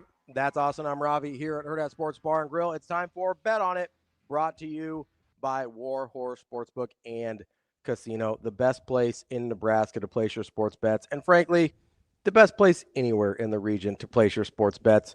Don't be a loser and go to Iowa. Only losers go to Iowa. That's 100% true. That is true. That is unequivocally proven. Don't go spend your money over there. Spend your money here. If you're going to bet, you got to drive anyway. Don't have mobile gaming in Nebraska yet, so you're either driving to Iowa to go sit in a parking lot somewhere, or you can go to the lovely War Horse casinos either in Lincoln or in Omaha and place your bets there and actually support your state. And or maybe you're a Hawkeye fan. If you're a Hawkeye fan, that's fine. Yeah. If you're a Hawkeye fan, that's fine. You do what you want. But would you rather sit in your car like off of an interstate off-ramp and just be Culver's like, parking lot? Great, look where we are. God, I hate being here. Or would you rather sit in a beautiful sports book where you can sit there and just look around and be like, hey, mozzarella sticks. I'd love those. Or you go to the ale house, get the restaurant there. Like, come on. Have some fun. You know the right thing to do. Let's get to our games here. It's football. It is football. And college football. I want to start with the, I think, most interesting line and most interesting game. That's Alabama and Oklahoma. Starting hot. Tonight. Yep. This one has crossed over the plane of zero. Yeah. It started off with Alabama as 1.5-point favorites. They are now 1.5-point dogs. The total has risen a point from 40.5 to 41.5. Oklahoma now favored by 1.5. What say you, Austin Jacobsen? I kind of laid it out there earlier. If I'm picking one of these two teams, I think the team, if you want my hottest take, I actually think that the team wins this game, has the best chance to make the run, whether it's Alabama or Oklahoma, through the college football playoff, even potentially past Indiana in the Rose Bowl for their next round matchup. I don't love what I've seen for the past few weeks of what we've seen from Alabama football, especially in the SEC championship game. But hot take. Alabama's defense has been good enough, and I think that the offense is more competent than Oklahoma's, that if it's going to be a scrummy game, I am taking the under, and I'm taking Alabama. That's how I feel. Can I just, I want to, not to take a victory lap here or anything. Please, but yes, you love doing this. It's one of my favorite things to do. It's part of the reason I love this job. Yeah, right. So you know how, I had my quarterback takes at the beginning of the year? Yep. You know what John Mateer's final stats were? He missed games. No, it's fine. His hand fell apart. You can miss the games, like still 12 touchdowns, 10 interceptions. Okay. 62% completion. Like maybe the SEC was harder than the FCS schedule he played last year. How dare you? Maybe. I'm just saying. It felt like worth. Was he in the Heisman conversation? Really in it? No. Okay. I put him in there. Okay. Well, I mean, he was at the start of the year, but at the end of the year, I mean, I get he was banged up, but his average yards per completion was his lowest of his career, lowest touchdowns as a starter, highest interceptions of his career. Rushing yards are half of what they were last year in almost as many attempts. Yeah. Yards per carry was down a yard and a half from last year, half as many rushing touchdowns as last. I'm just saying, it's possible Ravi may have had a point. Maybe. Maybe Ravi was right, but I'll never admit it. All that being said, I'm taking Oklahoma. It's insane. I hate how Alabama's playing right now. I understand. I hate how they're playing. And listen, of opportunistic defenses, stats-wise, they look the same. Oklahoma's defense makes game-winning plays, and they did against Alabama the first time. I thought Alabama was going to lose to Auburn. I thought they got their head beat in by Georgia, way worse than that final score indicated. I don't like how Alabama was playing right now. I do think there's a weird thing hanging over the program with Kalen DeBoer and what's life in Tuscaloosa like if Tuscaloosa, not Tuscaloosa, that's not a thing. What's life in Tuscaloosa like for Kalen DeBoer if they lose this game? Not good. That gets pretty uncomfy. He goes, U-Haul, Ann Arbor, quickly. He goes, excuse me, I don't know who's making this hire because it's Ward? almost certainly not Ward Manuel, but I'm available. I'm here. Who do you think, if they had their choice between Kalen DeBoer and Kyle Whittingham, who do you think they take? Oh, DeBoer. They take DeBoer. Should they? To bail him out? No. Whittingham seems more like that's how Michigan wants to play football. Yes. Yeah. He fits the mold more. Like, if they go DeBoer, there would be some people that would feel Rich Rod-esque. because of play style. Yeah, they would feel a certain way. But you'd also keep your investment in Bryce Underwood more than likely. Probably. And, DeBoer is probably a sexier name at this point. 100% he's a sexier name. But he's got the black hoodie of death. DB brought this up when this job first came open, and people were, somebody threw out Lincoln Riley, and they're like, oh, it wouldn't be Lincoln Riley. It might be Kellen DeBoer. And he's like, they're the same guy. Yeah. It's like it's Spider-Man meme. Like they are. They're just. We can't win big games. We both are QB gurus and pretty offensively focused. All right, let's move on to the Saturday slate of games. I am going to save the best for last, in my opinion, in terms of most interesting. We're going to go in descending order of spreads. Okay. Oregon is a 20.5-point favorite over James Madison. 20.5 is a lot, but that line's actually moved down quite a bit because they had it. I saw it as high as like 28 or 29.5 at like a different book when maybe it opened or when it was like way out of the way when these matchups first came out. I thought that gap was too high. 20.5 seems more realistic. I think I'd take Oregon. I think it's like 34-10 and something interesting like that. I could see like a late backdoor cover from James Madison. Oregon is for sure the better team. I just don't know how James Madison makes this a close game through 4 quarters. So looking at Oregon over the course of the year, Washington 26-14, USC 42-27. They did blow out Minnesota. Iowa 18-16, Wisconsin 21-7. They did blow out Rutgers. They played a lot of close games, is my point. Mm-hmm. They haven't blown out a ton of teams. I think James Madison is a little feisty. I'm going to take Oregon to win, but not to cover. I think James Madison covers the 20.5. Okay. All right. Let's move on to the next one. Ole Miss and Tulane. Ole Miss is a 17.5-point favorite against Tulane. And I have no earthly idea what Ole Miss is going to be. This is going to be definitely cold, like Old Takes Exposed when it happens. I think Ole Miss just runs over them. Okay. I think that they are just going to try to prove to themselves and prove to everyone that, hey, no matter what, even if he's gone, we're still the Lane Kiffin offense. We're still dangerous. They might try to score 70 if they can. I think that they're just going to run up and down. Quan Lacey's minus 600 to score a rushing touchdown in this game. Yeah. That is an insane number. I mean, that is handing $1 and not getting anything back for it, for winning. They just give you the $1, like you just trade it and they hand it back to you. Here you go. Yeah. And I don't know, Tulane is tough. They're salty, but Ole Miss has way more weapons. They are far more talented.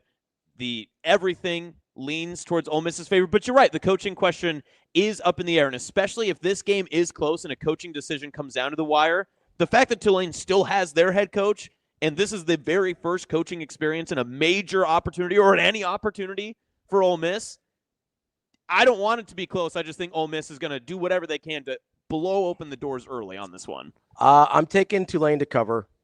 I don't have... You just want close games. No, I have no level of confidence in Ole Miss and what, like, I have no idea what their offense looks like if Lane Kiffin isn't the one pulling the strings. I have no idea. I have no idea how big of a distraction this has been for them over the last 2 months, basically. I have no idea how many players on this roster are going to be at LSU next year. Yes. Yeah. Right? So I think there is if it's talent for talent, yeah, Ole Miss kills them. Okay. Right? But I think there is way too much going on around Ole Miss for them. Like, I just don't think they cover. I think they win probably still, but out of the upsets, this one would surprise me the least, just because of all the circumstances going on with Ole Miss and how just messy that whole situation has been. Ole Miss did win 45-10 on September 20th. That's fine. September 20th, they knew who their head coach was. It's fair. It's a good point. September 20th that's the Lane train.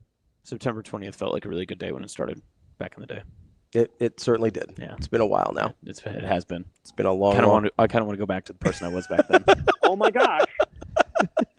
All right, the last one, and I believe the most interesting Saturday game. Can we also just say it is a travesty that this game is the Saturday morning game? Yeah, that's really insane. That's got to be my primetime game. That's crazy. Like, I almost would rather, maybe I'm off here.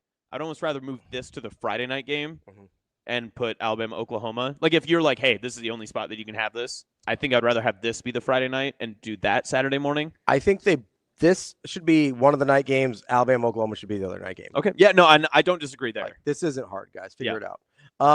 Damn TV. Come on, TV. Not Tim VERGHESE. Television. No, yeah, television. Sorry, Tim. Oklahoma. Texas A&M is a -3 point favorite over Miami. What say you? I like Miami. You like Miami here? Miami in this one. Yeah. Big Miami guy. I just think A&M, that South Carolina game is just stuck in my brain for so long and how pitiful they were. And I understand they had a great comeback. South Carolina was never in that second half. They didn't show up after the state trooper tried to bump them out of the field. Hold on for dear life. But I cannot get how bad. I don't think the quarterback has played as badly this season than Reese did in that first half against South Carolina, and I can't get that out of my head. Same thing with you with Alabama playing in that SEC championship game.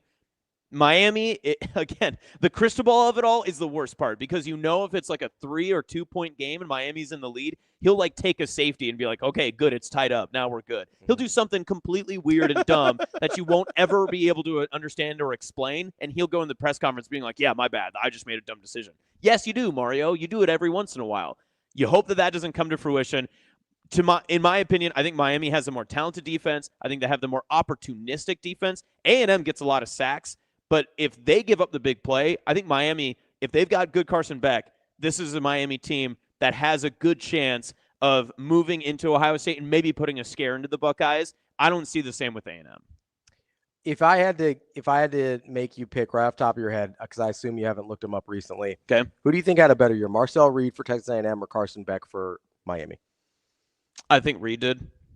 So here's what it is. 2,900 yards passing, 61% completion, 25 touchdowns, 10 interceptions for Reed. Okay. For Carson Beck, it is 75% completion. Oh, wow. 3,000 yards, 25 touchdowns, 10 interceptions. Oh, okay. So almost identical. Almost identical outside of completion percentage. Now, Reed did get 466 yards rushing and 6 touchdowns. So you have to add that. But I think most people would agree with you. Yeah. I think most people, based on the way we talk about Carson Beck, this is the thing I was talking about last year. Well, he always has. Like you talk about bad Mario, bad Carson Beck had a couple bad ones. He'll have a game or two a year, and you're praying that it's not the one that you need him to win. Yes. But he'll have a game or two a year where he throws like 3 picks or just like 8 balls that you're just like, what happened? And you hope that that's not this game. That being said, I do think Miami wins this game. I'm going to take them minus. Listen, those are free points for me. I will take them with the +3 there. Yep. And I will happily listen. They're +136 on the money line. Might play around with that a little bit too. I think Miami wins this game outright. Look at that. I like the defense. I like Ruben Bain. I am absolutely terrified of Mario Cristobal ruining this. I know. And that's the worst part about it all is you just like keep looking back. And if it was any other coach, I would have 0 qualms. Yeah. 0 qualms at all. Mario Cristobal is good for ruining at least 1 game a year. That's the interesting part about all this with the NIL and everything else that comes with it too. Like when we get in the second round, you really trust McGuire over either the coaches he's going to face. Yeah. I mean, are you going to trust? Like if it's Lanning and McGuire, you're like, wow, that's not necessarily a scheme off between these two guys, but it's more of like who can keep their nose clean the easiest. But yeah, I mean, the coaching of it all. Your coach is going to make a difference in the semifinals and final, but for this first round, I don't think lack of coaching is going to be the biggest difference maker potentially in some of these key games. Like a gaffe will be a bigger difference than like out coaching someone. Yeah, I think if you're betting on somebody to make a mistake, it's Cristobal's probably. Can I get a prop bet to like Cristobal does something stupid, like misuses a challenge, or like what else could I do? Awards the other team a timeout. Trying to think. I feel like accepts a penalty on a turnover for his team or something along those lines. Just Mario Cristobal does something stupid would be like minus 10,000. Like you would not get good odds on that. That is Bet On It, brought to you by Warhorse Sportsbook and Casino. Keep that money in Nebraska, and listen. You go place a bet. Maybe you're there a little early. Go play some table games, play some slots. They got the whole thing for you there, right there at Warhorse, either in Lincoln or in Omaha. That is the show for today. What's up? College basketball. Taking Nova over Wisconsin. Okay. What's the line there? No idea. Okay, Nova over Wisconsin. Like I like the vibes of it. Big Nova guy. For tomorrow. All right, there you go. That is Austin Jacobsen. Thanks for filling in. I'm Ravi Lulla. Thank you, Shane. Rico back at the house, whoever's house. The house. In the house. Rico in the house. No problem.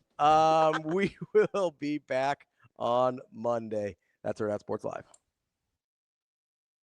See you. Have a good day. Love you.